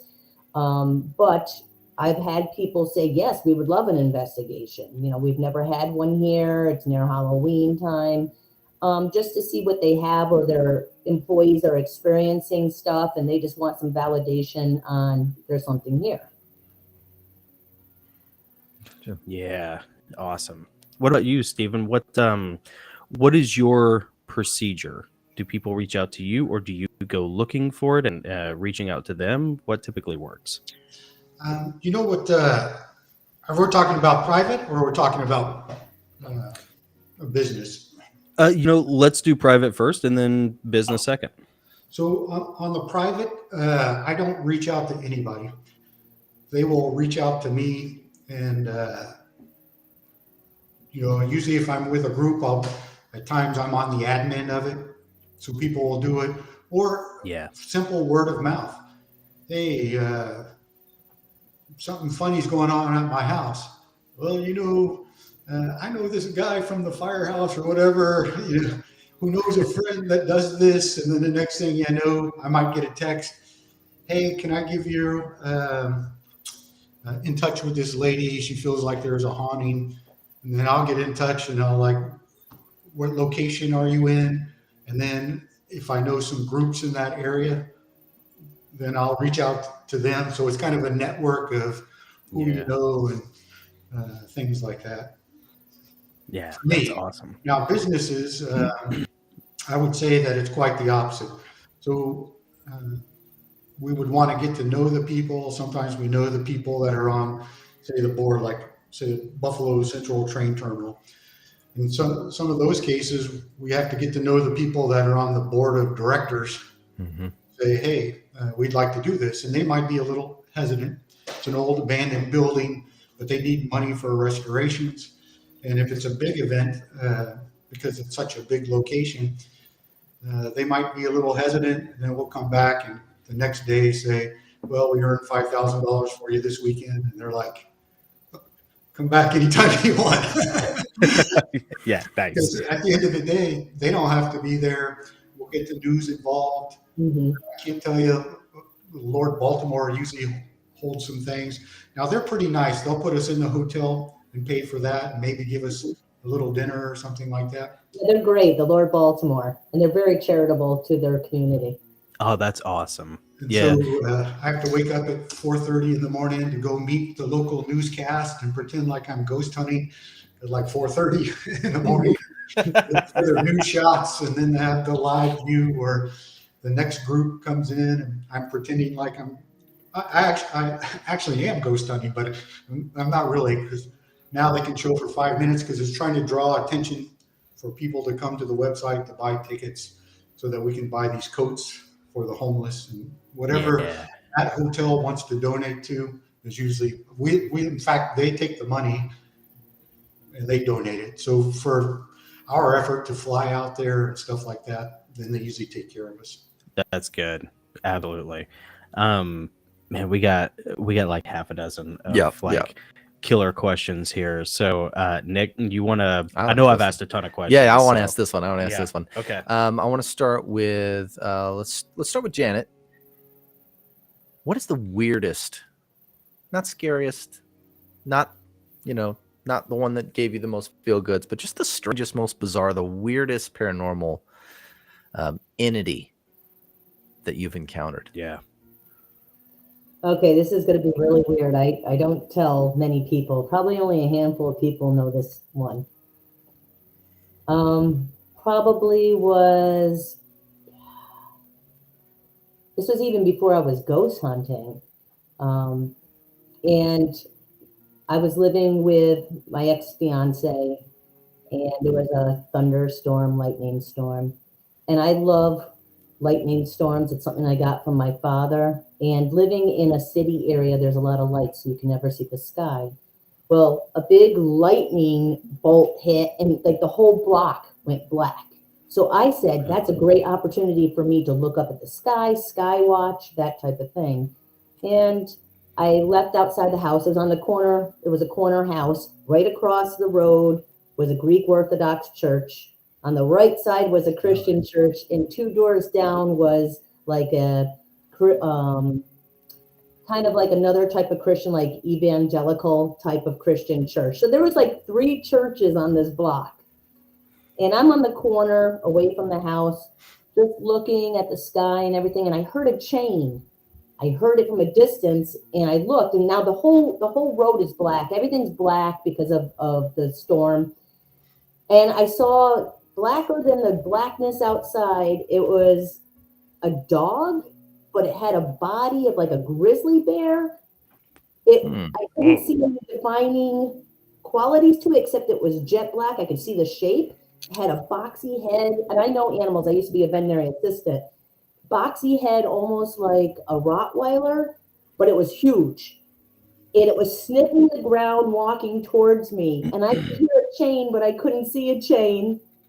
I don't know if it rode on the lightning. I have no idea how I got there. I was so afraid. I ran into the house, and I only had the screen door, and I had a dog, another dog at the time. And I'm like, oh my gosh, I was saying to my ex, I was like, there's something coming towards the house. And you could hear the chain. It was getting closer. My dog started barking at the door. And as soon as it hit the house, it just like the noise stopped. Nothing was gone. Really? I don't tell people a lot because it's so cray-cray, but it's like in this huge dog bear. Yeah. Like a hellhound. Jeez. It was sniffing out something, like it was tracking something though. That's so bizarre. Well, okay, so that kind of leads me into it was Stephen, we still want to get your answer to this, but that kind of leads me into something that Stephen had mentioned earlier about whether or not these entities that you guys encounter were human. And that's an interesting distinction that I've never really heard anybody talk about, because everybody always kind of assumes that, if you encounter a ghost, it's a human spirit, but it doesn't seem like that's always the case, Janet. No, and I've seen animal spirits too. Really? I've seen a ghost horse. I've seen different things. I mean, they take different shapes. So I don't really know. That's what I'm saying. I really don't know what's all out there in the paranormal world. Yeah. What lurks behind everything. I do know that they don't always seem human. Wow. Stephen, what about you? What's the weirdest entity or paranormal event that you have ever encountered? So, well, Janet just stole my thunder. Is it tough to beat Hellhound?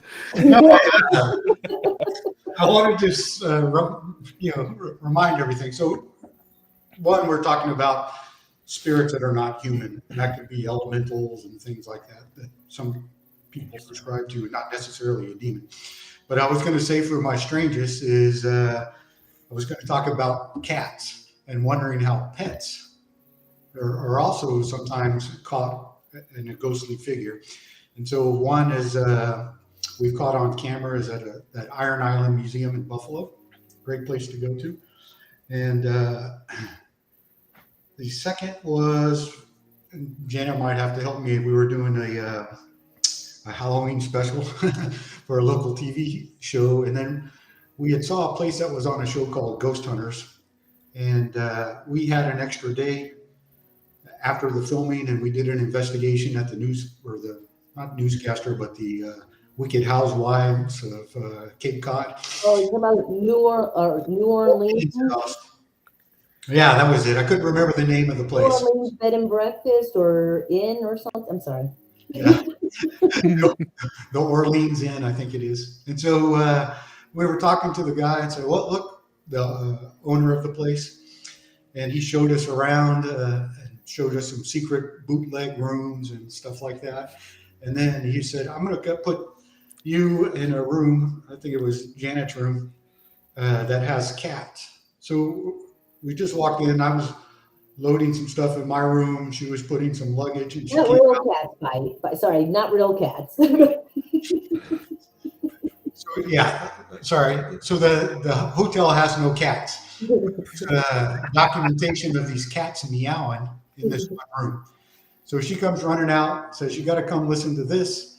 So I go in the room, and then sure enough, I hear, well, we call it disembodied. So not captured on the recorder, but we hear it. And sure enough, there are cats meowing. So we have Demon cats. Yeah. Demon cats. and in some things, All some cats are people demons. call it the stone tape theory. I don't remember who came up with that term, but Terrence basically McKenna. something caught in time. So those are like the footsteps that don't respond, or the horses that don't, or you hear clapping down the road, or the lady in white that walks down the hallway. It's, to us, it's like something caught in a dimensional time that just repeats itself. Yeah. It's not interacting with you. And so we try to determine those as kind of intelligent hauntings when they're clearly responding to the question you're asking. But anyway, so the third, probably the most creepiest one, I just wanted to bring up the cats because I was thinking animals. Was a place, a friend of mine, Steve and Bonnie, own a couple old museum type things in the town of Palmyra, New York. It was kind of cool because people left all of a sudden and like boarded it up. And after like 20 or 30 years, they opened the door. So there's still like a half-eaten sandwich on there. All the medicine cabinet from 50 years ago have all the old medicine. And so they cleaned it up and opened up a museum. And they had some footage from one of their cameras where it's like facing outwards and they're giving a tour. So they're just talking with the people taking a tour of the museum. And there's a staircase that comes down, and this little alien looking boy sticks its head around the corner, and it's got kind of an alien shaped head, and it peeks, and then it goes back around the corner. And I'm like, what is that? It looks like Pass. This looks like a UFO. Yeah. So Yeah. that's probably the strangest shape thing. Although I don't Like know a rake? a picture, but Janet has a picture with one of our friends in it, or a couple, at least one friend of mine too, at a place called the S.K. Pierce House, where they just took a selfie photo of themselves. Just horrific looking creature behind them. Wow. It was kind of like white, and it had almost looking like a horn coming up. You remember? You probably, maybe you're too young. I don't know. Land of the Lost. What was it? Say it again. The show Land of the Lost. From Oh, yeah. Yeah. Oh, yeah. Like a slee stack? Yeah. It looked like the form of a sleestack. Yeah, lizard people. Yeah. Yeah. First of all, I just want to go on record as saying, as real and frightening as lizard people or sleestacks are, I despise on a primordial uncanny valley level Chaka far more. Yes. Chaka is infuriating. I hated him as a child because he was the Gilligan of the group. He always made things worse. I don't know why they didn't kill Chaka.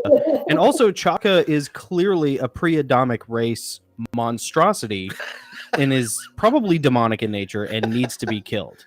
That's my rant on Land of the Lost. Never felt that strongly about Land of the Lost, but Yeah, well, I had a very bizarre childhood. What can I say? Yeah, hate Chaka. In fact, that should be a Gosling shirt. Hate Chaka. I hate Chaka. I hate Chaka. Yeah. I have a question. I have a kind of a just a random question. In our culture, mainstream culture, you have like different silos, right? You have there's ghosts and ghost hunting and paranormal investigation in one silo. Then there's UFOs are in another silo, and then you have Bigfoot, Dogman, and cryptids, and they're another silo. Yeah. Have they ever? They cross the Do they ever streams. cross over? Do they ever cross over? Have you guys ever experienced like the silos crossing over in any of your experiences? Basically, do you guys believe in Bigfoot? Like, Did you ever see Bigfoot piloting a UFO? I But don't know. honestly, but in all seriousness, have you ever 'cause had we any of actually- those crossover experiences? we believe in Bigfoot. Like, Yeah, I haven't. But my thought about Bigfoot, if it does exist, and I think there's some people. Again, it's hard to say because you don't see it, but they have something on camera, and some can be disproven and some proven. mhm. That if I talk about UFOs or Bigfoot or any other crypto, which all falls under the paranormal umbrella, Right. Yeah. That could be where maybe dimensions come in. Yeah. And so you can't find Bigfoot because he appears for the short period of time and then Yes. takes off. So that With the I dimension. almost like to try to explain as many people as we are, as many that somebody hasn't found a Bigfoot by now with their drone or Mm-hmm. whatever Yeah. the case. So could that be something that I can't explain and be some type of dimensional gateway that something pops in, or some alien aircraft pops in from the Mhm. future, or those are really our aircraft or something, and then it disappears? Yeah. Yeah. Well, and I'll tell you, I went to a thermal and night vision summit last night, and it was my first time playing with thermal imagery and night vision, and wearing the nods with the D-ball and shooting the guns, with the IR and everything. But Sounds so cool. it was a lot of fun. But it was my first time really messing around with thermal on like a serious level, not just something you buy at like Home Depot or order on Amazon, like a real serious $8,000 thermal imaging thing. And the fact that like, and all this stuff is like Wi-Fi now, you can pipe it right into your phone, you can record it. The fact that like Bigfoot is so hard to find, even with technology like that, because they have all these qualifiers, like, oh, Bigfoot can see the infrared of like game cameras and, whatever. But I think there is something supernatural or paranormal there tied into Bigfoot somehow, because that technology is really good. And, with the proliferation of the internet, despite all the censorship that they try, and despite whatever conspiracy is in play to keep that information suppressed, just like the giants, the bones of the giants that the Smithsonian would gobble up. Mhm. Like the fact that there is not a surplus of thermal imaging of Bigfoot out there in the woods, says like there is something just a little off Mhm. about that. Yeah. And what I would consider an antagonistic nature between us and them. But yeah. No, we always have to ask, if somebody, is if this ever plays into, like, do you ever get? I know you primarily deal with things of ghostly nature, But do you ever get calls for things like that when people are like, hey, we're having knockings on windows, and our trash is rummaged through, or there's something weird that keeps happening in the woods? Like, do you guys ever dovetail into anything like Bigfoot or Dogman in your investigations? I think we could. I can say I've had opportunity to. Yeah. I've been invited. I've got a friend up in Massachusetts that started specializing in Bigfoot, Eric Perry, and he has invited me out. I just, as fun as it is, I don't think me flying up to Massachusetts for $500 or $600 and going on a trump through the woods is just financially viable for me. It's not that I wouldn't, I just financially. If I live closer, I might say, you know what, this sounds like fun. Let me go out and listen to the howls and the knocks on the trees and things like that. We've got another friend that specializes in Janet's Way that remind me of the lake that's got not Nessie, but the Saratoga. What's the? Oh yeah, I do know what you're talking about. Creature in the lake there. Oh, But it's got Champlain. it's got like Yeah. a dragon's head. Yeah, Champlain. It's Yeah. Champ. Yeah, It's like Champ. this. It's basically the Loch Ness of North America. Yeah. And so they specialize in that. So they've got their boats and they've got their sonars and whatever. And everyone knows that this person in the paranormal, that's the small world, probably goes on a ghost hunt investigation, but is probably really focused on that Champlain monster, for example. Mm-hmm. What Yeah, and I about have friends in the paranormal field that just specialize in UFOs. I have friends that believe they were abducted. I believe in UFOs. I saw one on a live cam once, which I got over the pyramids. And I believe in Bigfoot, whatever it may be. I just do not do those investigations. I wouldn't mind doing a UFO one because they fascinate me a little bit more than Bigfoot. And then I don't have to worry about ticks either. yeah, And fair point. So that makes so much sense. That's awesome. I really appreciate that pragmatism. Yeah. Yeah. So, I mean, we could ask about. That's interesting about the pyramids. I don't want to get distracted because we're running out of time. I still have so many questions. I know. For the sake of one of our patrons, though, Jay Reese Bradley had mentioned black-eyed children, and it's one of Nick's preferred topics as well of creepydom. Any experiences? It's a topic I think is like one of the most creepy topics out there. I wouldn't say I prefer it. It's so creepy, but it kind of ties back into that whole threshold covenant thing. Yeah. Where they're always standing at the threshold of your door, whether it's your house or your car, and they're asking to come in. Yeah. Has there been any experience that you guys have had where there was an entity of some type that was wanting to come in, maybe asking permission to come in? You guys knew that was the case, but you guys were advising against it. Because you mentioned like stirring things up, and obviously you don't want to antagonize anything, but have you ever been in a situation like that? No, I think if I saw two children at my door with jet black eyes going, "Can I use your phone?" in a monotone voice, I would just I think my soul would leave. Actually, that would scare me. That'd be it. Yeah, same here. I'm out. Yeah, and no, I would not.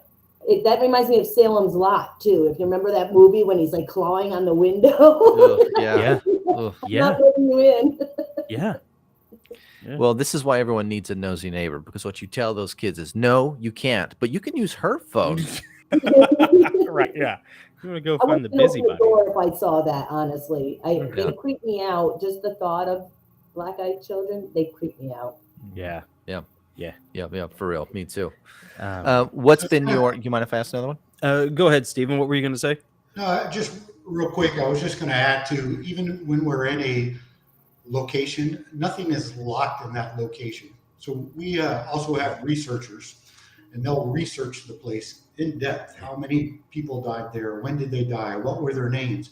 Everything that we as paranormal investigators would like to know beforehand, so that we could see if anything matches the history. And what I find though is that while we're investigating and looking, anything can come in. So I think, you might be trying to deal with historic stuff, but all of a sudden something comes in, maybe it sees that somebody is asking questions or investigating, and that's a green light for it to say, hey, I'm going to pop in and say a few words and then leave. And so you're like, wow, I wasn't expecting this voice to come through because it doesn't match the history. So without being physically coming through the door, and I've never seen children with black eyes, know that happens. Sometimes voices come through and activity happens, and it doesn't relate to anything from the history or someone that might be stuck there. So if I saw that and it was actively knocking on the door and I could hear it saying things, and it wasn't Halloween, Right? Yeah. I think that's probably going to be the worst idea for a Halloween costume. I was just gonna say is the black-eyed children. Talk about no candy. You get no candy at my house. Right. Come with them black eyes. Forget it. Yeah. You all get a vial of holy water. That's what you get. Yeah. You get a Bible tract. Here you go. Yeah. A squirt gun of holy water. I was about to say, tossing holy water everywhere. Yeah. Communion wafers. Throw anointed communion wafers in their bag. So we'll end strong. But before, I think question number 2 actually probably needs to be our last question. But before I do, the one under it is one I really want to get your guys' opinion on. Janet, Stephen, what do you guys think ghosts actually are? Are they spirits of the deceased who are wandering? Are they demonic entities? Yes to both, or something else, such as elementals or things of other nature? How do you quantify it? I think, in my opinion, demons are a lot rarer than they show on TV. Okay. There's something else. They seem to be very human. They have a human nature. They have a sense of humor at times. They do. They make me laugh sometimes with their answers. I'm not sure exactly what I'm talking to, but in my opinion, I do not believe, I think 99.9% that I have spoken to have been non-demon. Yeah. Great answer. Yeah, I think I would have to second that. Even some of the people that specialize in exorcisms and stuff will tell you that there's probably another answer before we jump there. And it's very, very, very rare. And so I think I would agree with that. If I was going to look from a religious kind of point of view, I would think that there might be the term purgatory. And at least there is, I think, in the Catholic religion. I'm not sure about all the different Christian religions, but it could be someone's kind of stuck in a purgatory for a while. Yeah, a limbo of sorts. And then because they're all kind of theories, and again, I'm not psychic. Now, I have friends that are psychic, and they're saying they're talking to them. Wow. So, me personally, I'm not. So I don't have the answer. So I'm also thinking about dimensional things and stuff too, like a 2-dimension piece of paper can't understand a 3-dimension, and we're having a heck of a time understanding the 4th dimension. Things pop in and out there. So that goes on the different types of haunts there are. I think someone put poltergeist earlier. That's a whole different thing that's not human. But it's created this ghost, more or less. But the poltergeist is throwing stuff around and causing havoc, but it's psychically created. It has nothing to do with a human spirit or a demon or anything like that.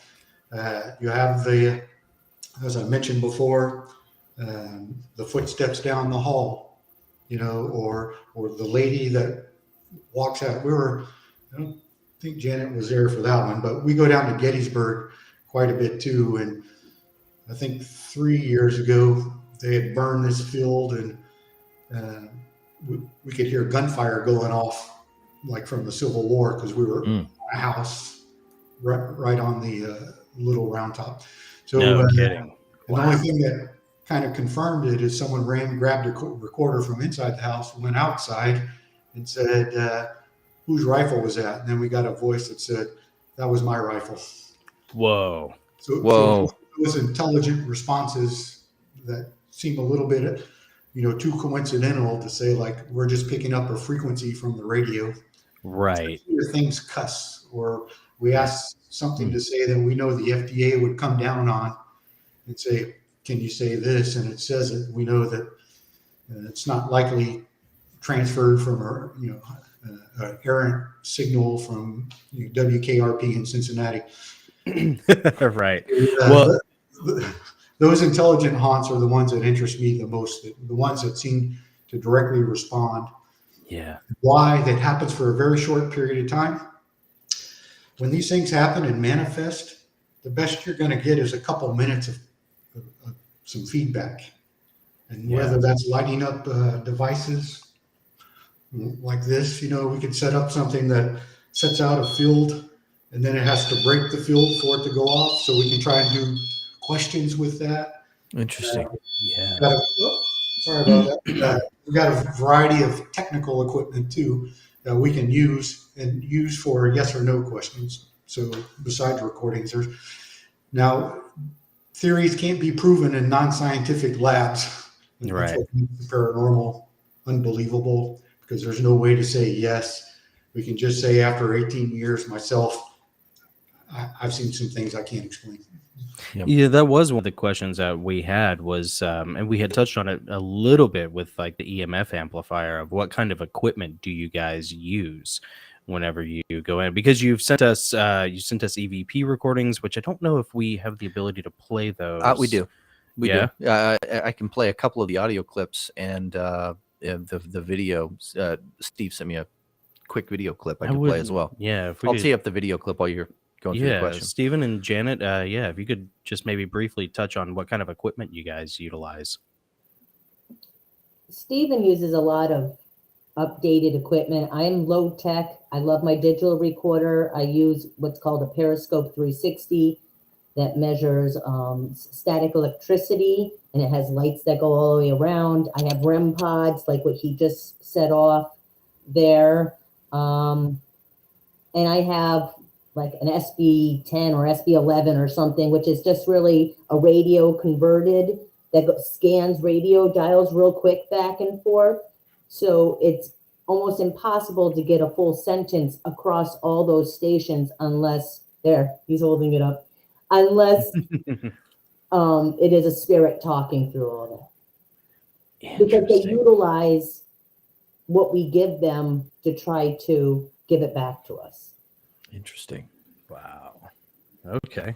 So you're saying it's more of a gadget guy? Yes. Yeah, I'm usually the gadget guy on the team. Okay. Cameras, stuff like that. Some of the things I use can be something like stands in place, and this will pick up the atmosphere in the room, and then I just kind of set it down. So if I can give it a second to stop blinking, it might not work because I'm holding it. There it goes. And then so I just have it static, and if something passes by, it'll light up and show me what side it came on. So I can try to communicate and say, light up the green one if you're a man, and light up the red one if you're a female. Yeah. And try and use a device like this for some type of communication. But the thing that we all like the most, I think, is, again, voice recorders. Whether we're doing it real time, which means we ask a few questions and then we stop it and play it back so we can hear if there's responses immediately, so we don't have to wait the next day to try and go through it. Now, we have recorders that are running full time, but sometimes I'll do a session with these. If I have something set up in a different part of the room or something, and I have a recorder running, This device, especially if I have a camera on it, will light up if it's picking up anything. So it'll let me know from a camera, oh, you just picked up an EVP right there. So it's a visual way to know that I just got a voice. There's some other devices. That's just a few. We use these electromagnetic field frequency things. This is like a cheap one. It doesn't filter out things like cell phones and stuff like that. So we ask people on investigations to put it on airplane mode and things like that, so it doesn't send off false readings.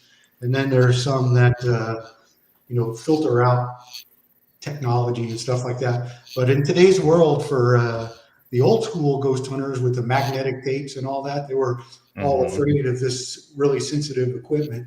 And today, I think the modern ghost hunter needs to realize that there's Wi-Fi and all kinds of things moving through the air. So we have to develop types of equipment that filter that out. Otherwise, these things are going to go off all the time. Really? Okay, so the filtering aspect of the digital equipment is better than the old school magnetic equipment, because the magnetic equipment is passive to whatever interference you might get. Well, I might say more sensitive to it. So, like if the cell phone frequencies go from 2.3 gigahertz to 5 gigahertz, and they block that portion out so it doesn't react, then put more validity in a device going off, because somebody's not texting, it's sending a signal, and an old device simple like this that's $20 goes off, or a walkie-talkie or something like that. You just want to try and find ways to take that stuff out in today's modern world. But we wouldn't want to be afraid, because we know all that stuff is going on through the atmosphere. Right. Yeah. Well, that's such a cool thing that you have things that allow you, instruments that allow you to sort of interact in the moment, because what I've always seen in the past with ghost hunters and EVP obviously is just like it's all done in the back end. It's all, we fix it in post, kind of, in that you sit there, you go, you ask your questions, you try to interact and, help these people move on, or do whatever it is, or just gather information. And then nothing happens in the moment usually. And then you have to go back, like you say, the next day and listen through and crank up the gain and, see if you can find any sort of answer, any information from that. And it's such a long drawn out process in that. But if you have these kinds of instruments, then it creates a more immediate, almost conversational interaction that you can kind of. But what I like to do is try and use the devices along with audio. So when something happens, I would like 3 different pieces of equipment Data going points. on. And I went to a serial killer's house. Of course, he's in jail. In fact, he's dead now. But he had rented a house near the town I live in. And so I just went on his grounds. And in one incident, I had one type of device that just picked up electrostatic device, and it lit up. Then the REM pod went off, which picks up EMF, and you have to break the field. And I got an EVP at the same time from a girl. I always wonder if it was one of his victims, saying he doesn't like that, because there was one person that was kind of being a little antagonistic to thinking the serial killer's spirit might still be there. But Really? So if I can catch it on 3 different devices, a response, electromagnetic activity happening around it, then I like to highlight that, because it's not just one thing. Interesting. Yeah. So I have a question. I'm asking this question. Actually, it was in the chat. This question was asked, and I think it's a great question. You're using this equipment to confirm the presence of an entity of some type, and you're using the equipment to get answers to questions, whether they're binary, yes or no questions, or male-female questions, or whatever. Explain how the use of these instruments and this activity is different than the use of, say, a Ouija board. Yeah, that's a good question, because a Ouija board in its simplest form, although I've been told by 100 people don't use a Ouija board, it seems to have some type of magical effect that other just hardwired devices don't seem to be possessing people. So I have to understand too, it might be a false reading, And so if you're trying to interact with something and something goes off, it doesn't necessarily mean that there's something there. And that's why I like to have 2-3 things kind of confirm that at one time. Gotcha. And so if you looked at spirit communication, again, I'm not trying to move anything on. I'm just trying to catch empirical evidence through video and audio. I'm not really trying to get to know the spirit. I don't want to know what the lottery tickets are next week so I can win $1 billion. Fair. Yeah. So that's not my purpose. I'm not trying to Sure. get to know a spirit. I'm asking the spirit, leave me alone. I don't want, and again, some of the most successful things is I'm not trying to communicate with the spirit.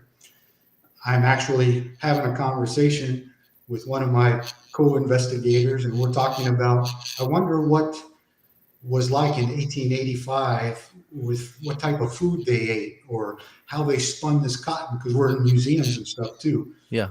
Yeah. And let me add one more last thing to that. I'm going to park it here for a second. Sure. But we often find responses when we're not even trying to ask the spirit anything. It's more effective when we're not trying to say, are you a male or are you a female? Do you know when you die? Things like that. Interesting. It's general conversation. We're talking about, man, I had some great apple pie last week. From there, and a little voice coming like, I like apple pie. So This is like me at the office. Yeah. Yeah, you're saying something. All of a sudden, something wants to jump into the conversation. That's quite a bit of the EVPs. You're not expecting anything. And if you do get a chance to play some of these, we're not talking about it. They're just throwing it on. I don't know if you got the I have a couple. I have actually a couple too, teed like up from the 1800s, and they've got that vocabulary and that accent from like the 1700s coming in. So generally people aren't, if you're picking up a radio wave, they're not using the vocabulary that we use today in 2022, and they're using some vocabulary from like 200 years ago. Well, there is one that I want to play. Well, actually, I want to play. There's two that I want to play. The first one is the one I think Janet, you sent this one to me. It's a recording. You said it was from Overlook Mansion. Is that right? Yes. Tell us a little bit about that first while I get this ready to play.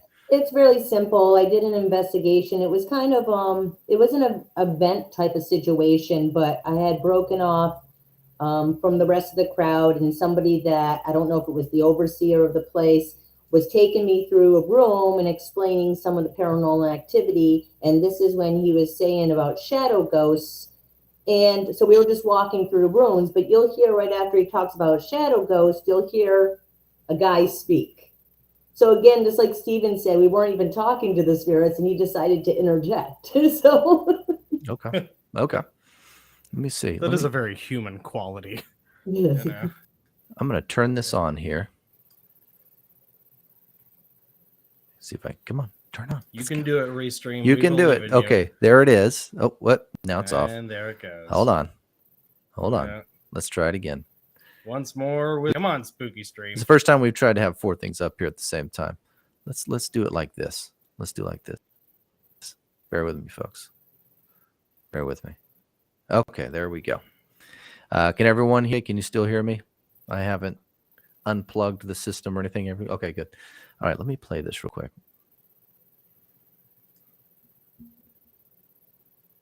With that little girl. Same shadow figures up here as well. I don't think that was me.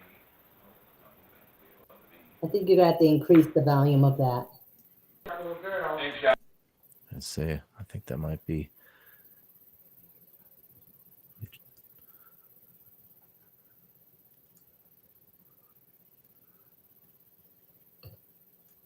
Dang it. I can only do it for a longer clip. Let me just try this one more time.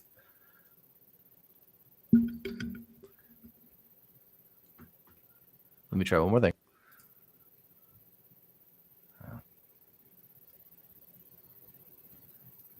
Yeah, that might. All right, here we go. Let's try that.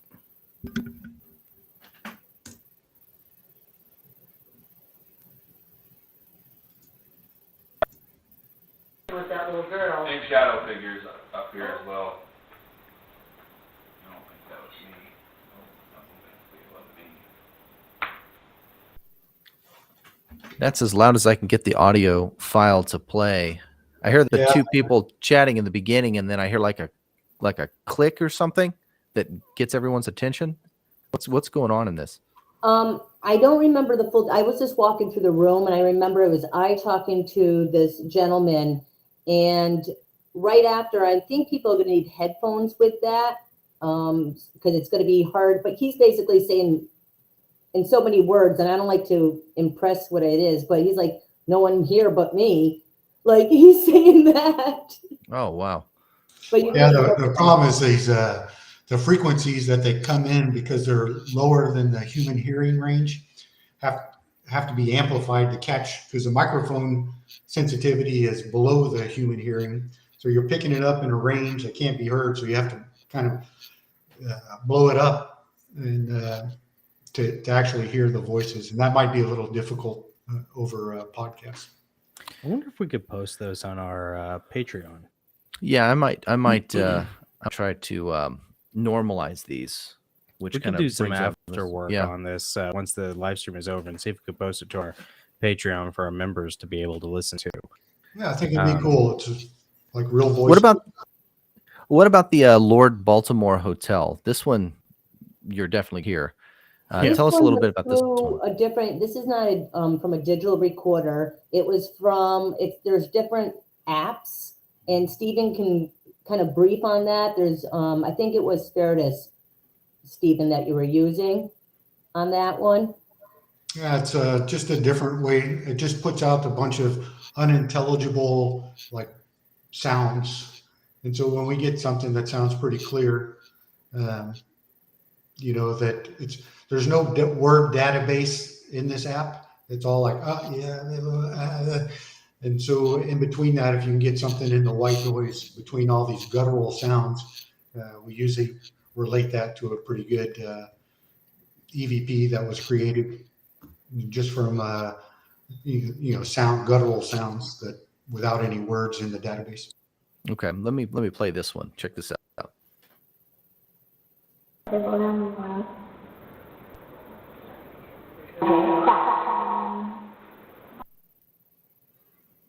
I'm gonna play that again. Yeah, I'm not sure which one that one is.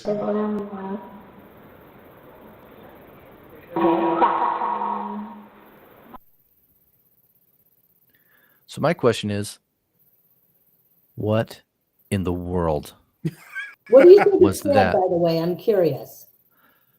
I'm gonna play it again. I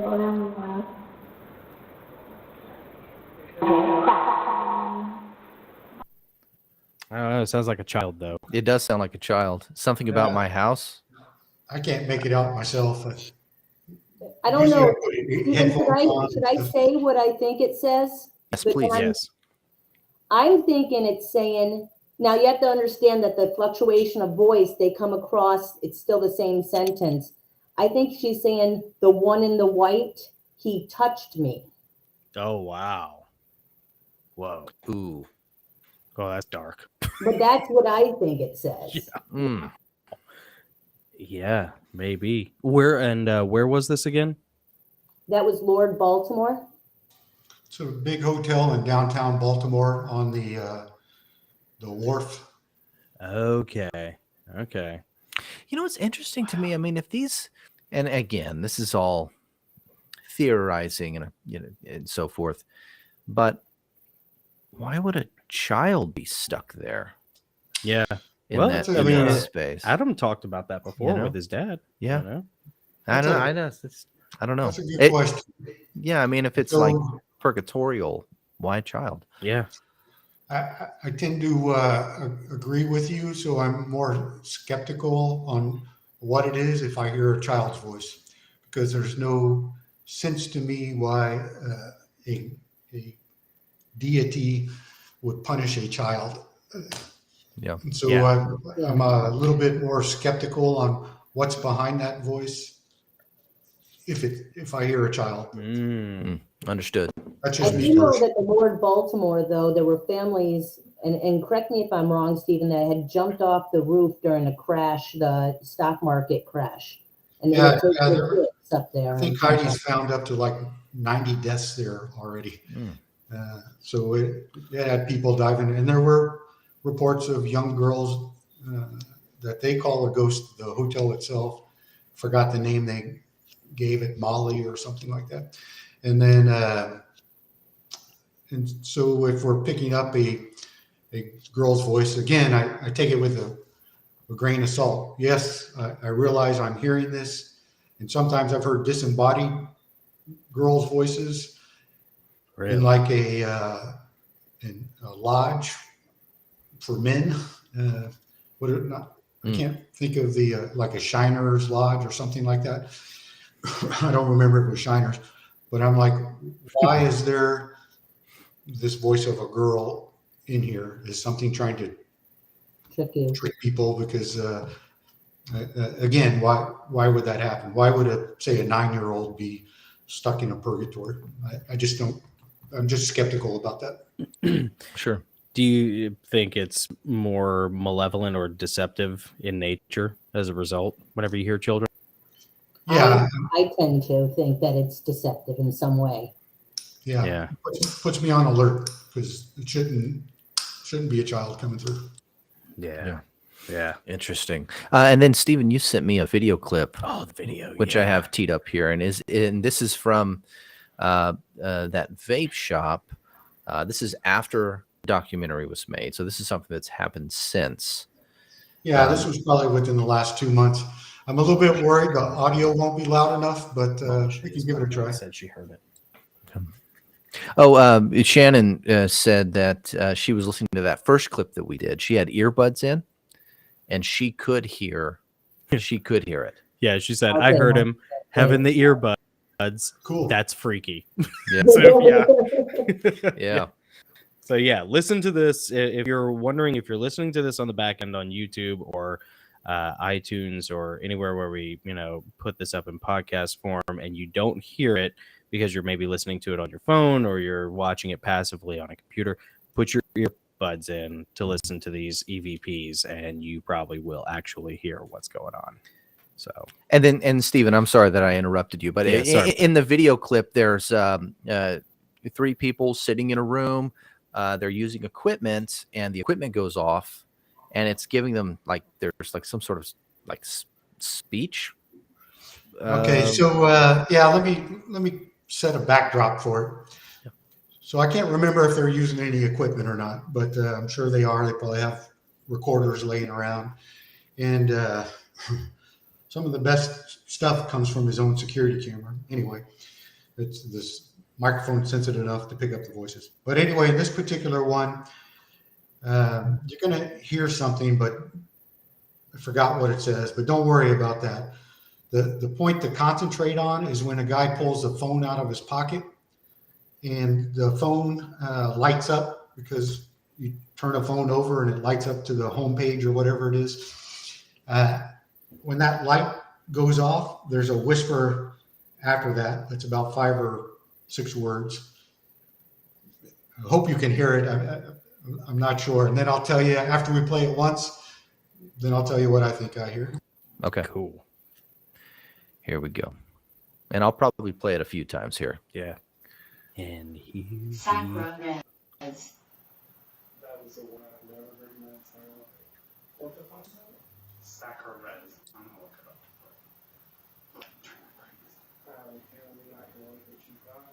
Probably. Okay, play it again. Sacraments. That was the one I've never heard in my entire life. What the fuck is that? Sacraments. I'm gonna look it up. Apparently not going to what you found. And again, here we go.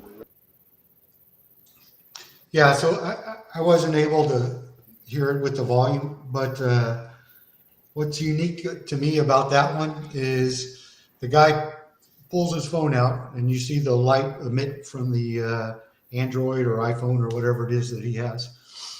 And then there's a voice that we've slowed down and we've blown up and we've played at regular speed that sounds something like,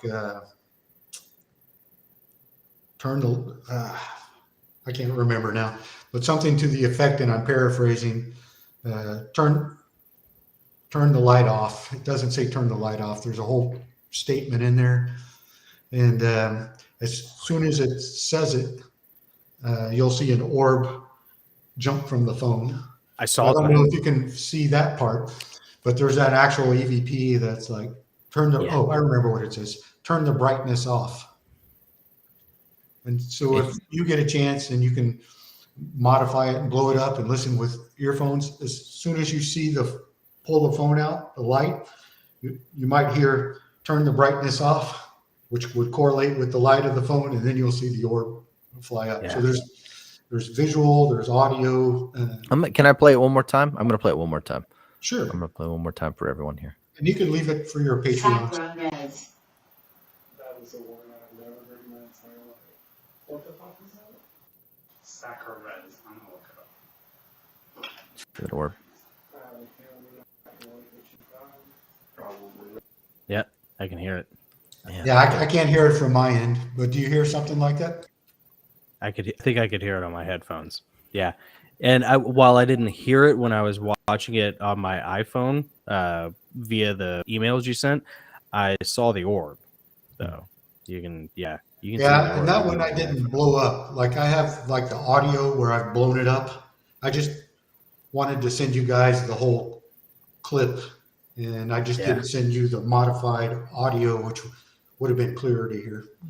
That's pretty cool. That was man. awesome. That's awesome. Yeah. Well, I'm going to make sure that, our patrons have, you guys, I want to make sure they have access to this clip. I also want to direct them towards the documentary and share with them these the audio files as well, because this is really interesting stuff.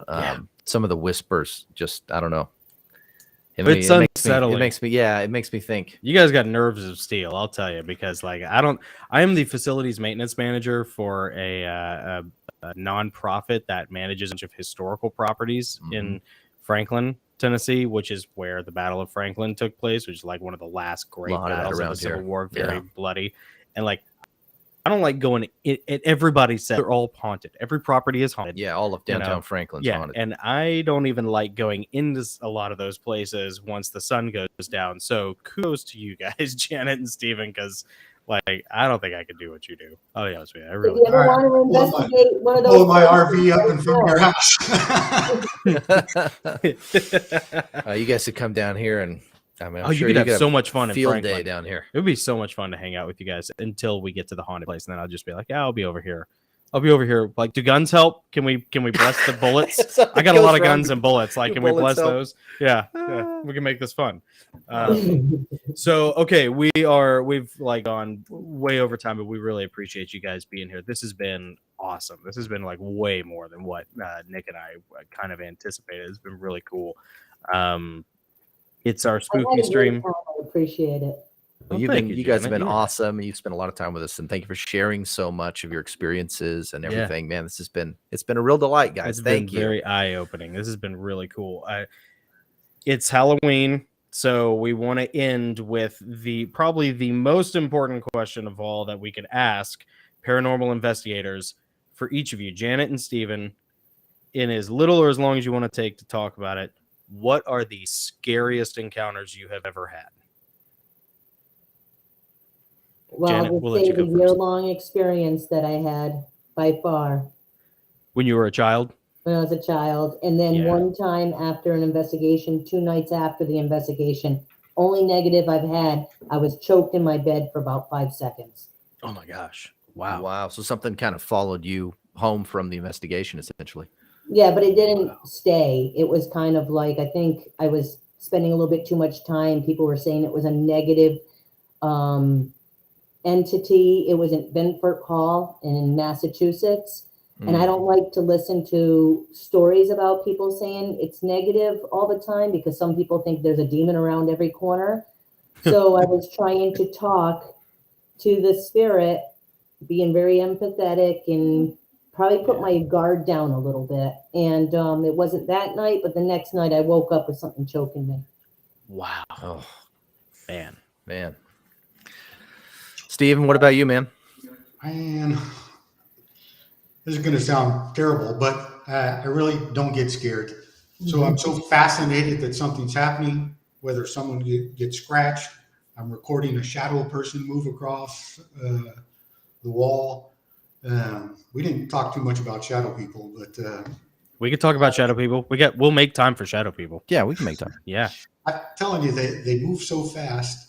I've got one picture from a house in Virginia Beach. You know how you take a picture and there's like 3 clicks to the shutter, like one picture, it's a male apparition. It's got tones. You can see the clothes. It's behind the couch. That second picture and that second one, it's beside the couch, and the third one, it's sitting down. All in the matter of. Whoa. So they tend to move faster. They're interesting. I don't know what they are. I don't know if they're human.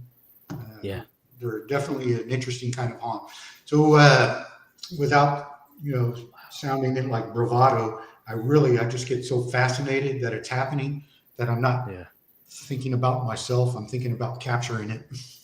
Yeah. Yeah. Fair enough. That's awesome. I'll be scared for you. Yeah. Sure. Shadow. There is something very unsettling about shadow people, whether it's hypnagogic experiences, whether it's witching hour, or whether it's broad daylight. Like I remember when I was working third shift, and I was writing the novels, and man, I honestly, like, I thought I had some stuff like that happen when I was trying to sleep during the day, and broad daylight. I just didn't like being alone. Like there is something about shadow people that just, it's highly disturbing. No matter, there's never a positive shadow people experience. Even I think it was Art Bell who talked about it on an episode of Midnight in the Desert, where he talked about like he almost shot a hole in his house because he thought he saw a shadow person, and his instinct was to just go for his gun. And sometimes they're wearing hats that people, which is really bizarre. The Hat Man. Yeah, which I think is like kind of the thing with Fringe and the Observers, that kind of weird Art Deco kind of look, and then they have red eyes, or sometimes they don't. They're just amorphous, or anthropoid shapes. That's very bizarre. Yeah. Do you guys have any theories on shadow people? I don't. I have never seen one visually. I've had them in my dreams, and they freak me out. Really, your dreams? Yeah, I've had a couple of shadow, like they're the only things that terrify me in my dreams are shadow. And I'm always afraid to see one because I know they can morph. I know that some people have said that like at certain locations, I think there was one report like Waverly Hills where it crawled up the wall or something and fell down and melted into the floor. Anything that does that type of stuff, I'm not. I've heard of that. I've heard that. Yeah. For that. Yeah. Yeah. And I always hear they're like up in the corner of the ceiling. They're sure. They're often seen up there. Yeah. Where else are you going to be? You spider crawl into the corner of the just ceiling. like a spider. Yeah. Yeah. Weird. Pass. Hard Weird. pass. Get my proton pack. Get my proton pack. I I will cross the streams with you, brother. Yeah, I am done with no shadow people. So Oh man. that's cool. Yeah, they have some weird shapes sometimes. Man. Well, Stephen, where can people find you and what you have going on, and how can they support you? Well, I think right now we're kind of in our infancy phase. Again, some friends of mine reached out to me, said, hey, we want to do this. So I think it might be a little bit, if I get to the point where we're up and running around January on, then I'll shoot you a DM or something and say, hey, if you want to advertise, here's the place it's going to show. Okay. Yeah. Awesome. Looking forward to it, man. And in the meantime, Stephen, is there any place that like an email address or an Instagram or Facebook page? Is there any way if people wanted to utilize your services to help them with any of their paranormal needs? Is there any way to contact you? Yeah, I think my Facebook is kind of blocked off. Usually I'll get a request, and if we have like 500 people in common or something like that, I might accept them. But I'm not. I don't have myself listed as like public personality right now, and filled up with 5,000 people or so. So through the Goslings, basically. Basically, you can find Stephen tied through the Goslings. So Yeah, if it comes through the grapevine, someone calls someone says, "Oh, I know this one guy," then I'll deal with it. But I'm not taking on any cases, and Cool. right now I would just pass that to somebody I knew. Good. Busy man. We're really excited to see what the developments are for you once the new year rolls around. Please keep us informed. Stay in touch. Yeah. All right. And Well, thank you guys. I really appreciate it. You're absolutely. welcome. Thank Janet, you. what about you? Where can people find you? And if people wanted your help, where's the best place to do that? I don't have any TV shows going on or anything like that. And again, I Yet. don't do residences. Right. If someone was really having a major issue and they reached out to you guys, either Stephen or I would put them in contact with someone, a group that was closer to their location that could help them out. Okay. Perfect. Yeah, we'll use you guys. Yes. They contact you, contact me. Hey, you heard it, Faye. Yeah. We are honored. From Absolutely. your mouth to God's ears. That's right. Yep. If you That's want to get awesome. in touch with Janet or Stephen for paranormal investigations, you will have to get through the Gosslings. Yeah, first. just reach out to the Goslings at the Goslings on Instagram or Twitter Mhm. or YouTube. Yeah. We should come up like a name like the Ghostlings. The Ghostlings. Just for Stephen and Janet. Oh yeah, I might have Yeah. to think about that. I don't know. Yeah. Something to talk about We're over sushi. writers and we're dorks. I don't know what to tell you guys. Yeah. Like we got any opportunity, you know. Creative. Well, you guys have been I wanted great. to say thank you to your guests too. I see Yes. they're blowing up the chat. Unfortunately, I can't read it, but thank them for the support to you guys and for bearing with us through this hour and a half or so. Yeah, absolutely. Well, it's been 2.5 hours. Yeah. This has been a great live stream. Yeah. This has been, this is great. It's big, full. There's tons of stuff we're gonna have to go back and go through. It's gonna be awesome. Yeah, people have really enjoyed it. Like we said, you know, the live stream chat usually is pretty self-regulating in its conversation, and we try to keep an eye on it. And if there are any interesting questions that come up or comments that are good to incorporate in, we'll throw them in. And yeah, people have really enjoyed this. This has been a lot of fun and very informative. And I think a lot of people have gotten a lot of edification out of this, especially some of our, more supernaturally attuned Christian friends and patrons. Yep. So we really appreciate it. Janet Kelly, Stephen Tighe, paranormal investigators. Thank you very much for being on the Goslings. Thank you and happy Halloween. Happy Halloween. Happy Halloween to you guys. Bye-bye. Bye now. Bye. That was awesome. Yeah, that was fun. Yeah. They're cool. Yeah, They're that really was cool. that was probably like one of the coolest spooky streams we could possibly do. Yeah, and it made me think about some things. Yeah, I meant to ask. I wanted to ask Stephen what the purpose with or the influence of water, because he had mentioned water and EMF. So we understand electromagnetic frequencies, but water also, that is maybe a folklore or mythological thing. There are certain spirits who can't cross water. There's a reason why water is incorporated into certain supernatural aspects, sort of like wrought iron. The wrought iron fences were supposed to keep spirits in. I've heard that. graveyard. Yeah. So we're gonna have to have Stephen back on to discuss that, because that is pretty cool. I mean, technically he's still hanging out like in the chat right now, or in the sidebar. So he's just chatted. He said, moving water like a river conducts energy. Yeah. See, thanks, Stephen. Interesting.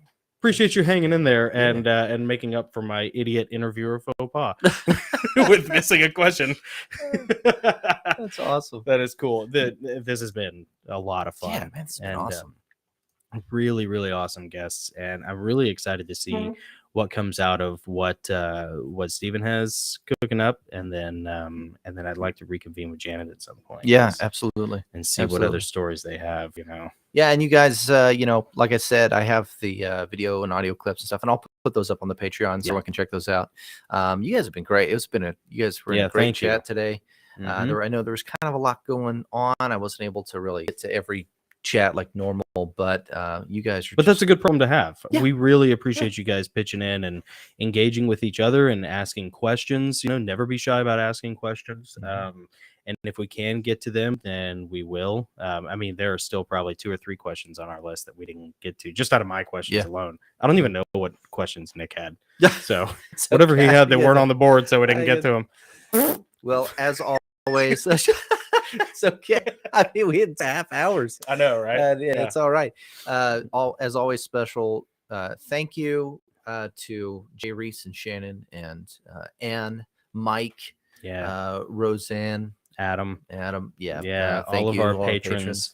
Thank you. And I think Lynn was trying to join Patreon too. Lynn, if you have any issues with that, I know I sent you a link, but if you're having any issues with that, let me know and we'll get it ironed out. Get it ironed out. Absolutely. This has been a lot of fun. Yeah. I think that Janet and Stephen have definitely stricken down the darkness today. I think so. I think Mish on this live stream today. Shadow people sleep. Yeah, we covered like everything cool. Dude, yeah, everything cool. We did Bigfoot, UFO, shadow people. We even touched on the black-eyed kids, which is about all you want to do is just a fingertip into the inky nether. Yeah, that's enough. I gotta mention, of course, tail-end stuff. Hey, become an honorary Gosling. Join this wonderful community. Connect with us on Patreon throughout the week. Yeah, and we'd love to have you. Patreon.com/the Goslings. It's $5 a month. Yeah, $5 a month for the cost of a ridiculously sugary diabetic cup of coffee. You can have full access to the Goslings. That's right. It's one. You can even stay at my house and walk my dog, dude. It's 1 20-ounce Red Bull. Yeah, right. 1 20-ounce Red Bull. Yeah. And that'll keep the show going, guys. It'll keep me going. Yeah. And two, we're trying to expand our technology here to make this more streamlined and create better quality content for you guys. So the Patreon thing is a huge benefit for us, as I always say, because hopefully at some point we will be making enough to where we can afford to pay a producer or an engineer type to be able to monitor the chat, take care of any audio issues so our quality is good, and then also monitor the questions and just and do the things like with the audio clips. Be able to be working on boosting the audio channels that we need to in order to hear those EVPs and stuff like that. Because we want someone to be able to manage like all the little graphics and the videos and all the stuff during the live stream, so Jonathan and I can just talk with the guest and interact with the people on the chat. That's really where it's not just because we want to go to Aruba.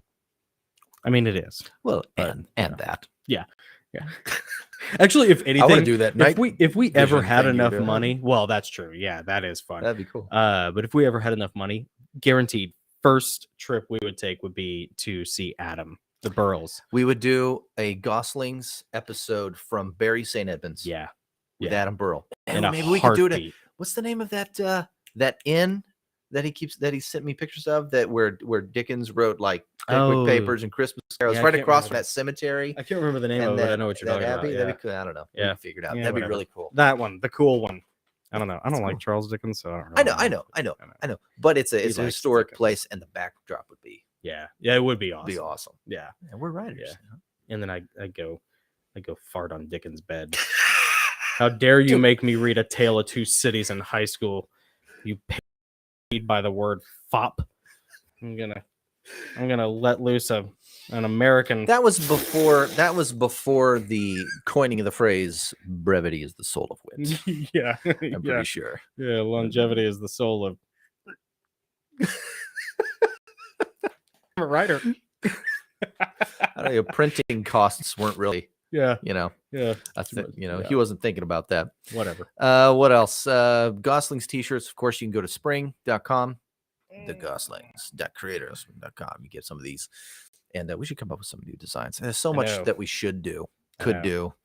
But these t-shirts are great. Shannon, I believe, got one. Yeah, Shannon. She won one on the big shout out to Shannon for being the first person to order a t-shirt. Yep. That is so awesome. Yeah, I owe her a book for that, actually. More levels on the Patreon. You're right, Shannon. We've talked about that before. That's something we do plan on doing. That we kind of wanted to slow roll it out, but you're absolutely right. That is something that we had in mind, was to have different tiers for our Patreon. So, definitely smart, or at least as smart as us and probably far smarter. But Yeah, we'll put, well, on that'll be something I'll put on Patreon. We can yeah, kind of develop that more with your guys' input. Yeah. I'll put something up this week to be like, just to kind of and feel once out a what you month, guys by think the is- way, we do a chat, a Discord Yeah. chat. Past couple times we've tried it. I don't know if people haven't gotten the notifications or if it's been too late. it's been bad timing. I think bad timing. Yeah. Yeah. So we need to get some feedback from you guys on when a good timing is, if that has. I actually do have some feedback on that. We do. Yeah, I asked that question. Okay. They got me a lot of feedback on that. Oh, okay. Yeah. Then never mind. We'll talk over sushi. Yeah. We'll talk over sushi. Forget I said anything. I'm stupid. Not so. All right. I think that's it, man. I think we're good. Awesome. And Yeah. Shannon, for your book, just Instagram me an address to send it to. So I'm not kidding Yep. about that. I really will send you. Yeah, one. he will. So, yes, I think we are ready to sign off. All right.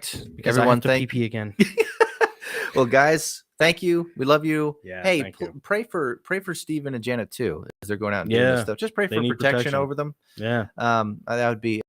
That's what we're gonna do. But I'd encourage Yeah. you guys to do the same. And without further ado, go forth. And strike down the darkness. See you guys.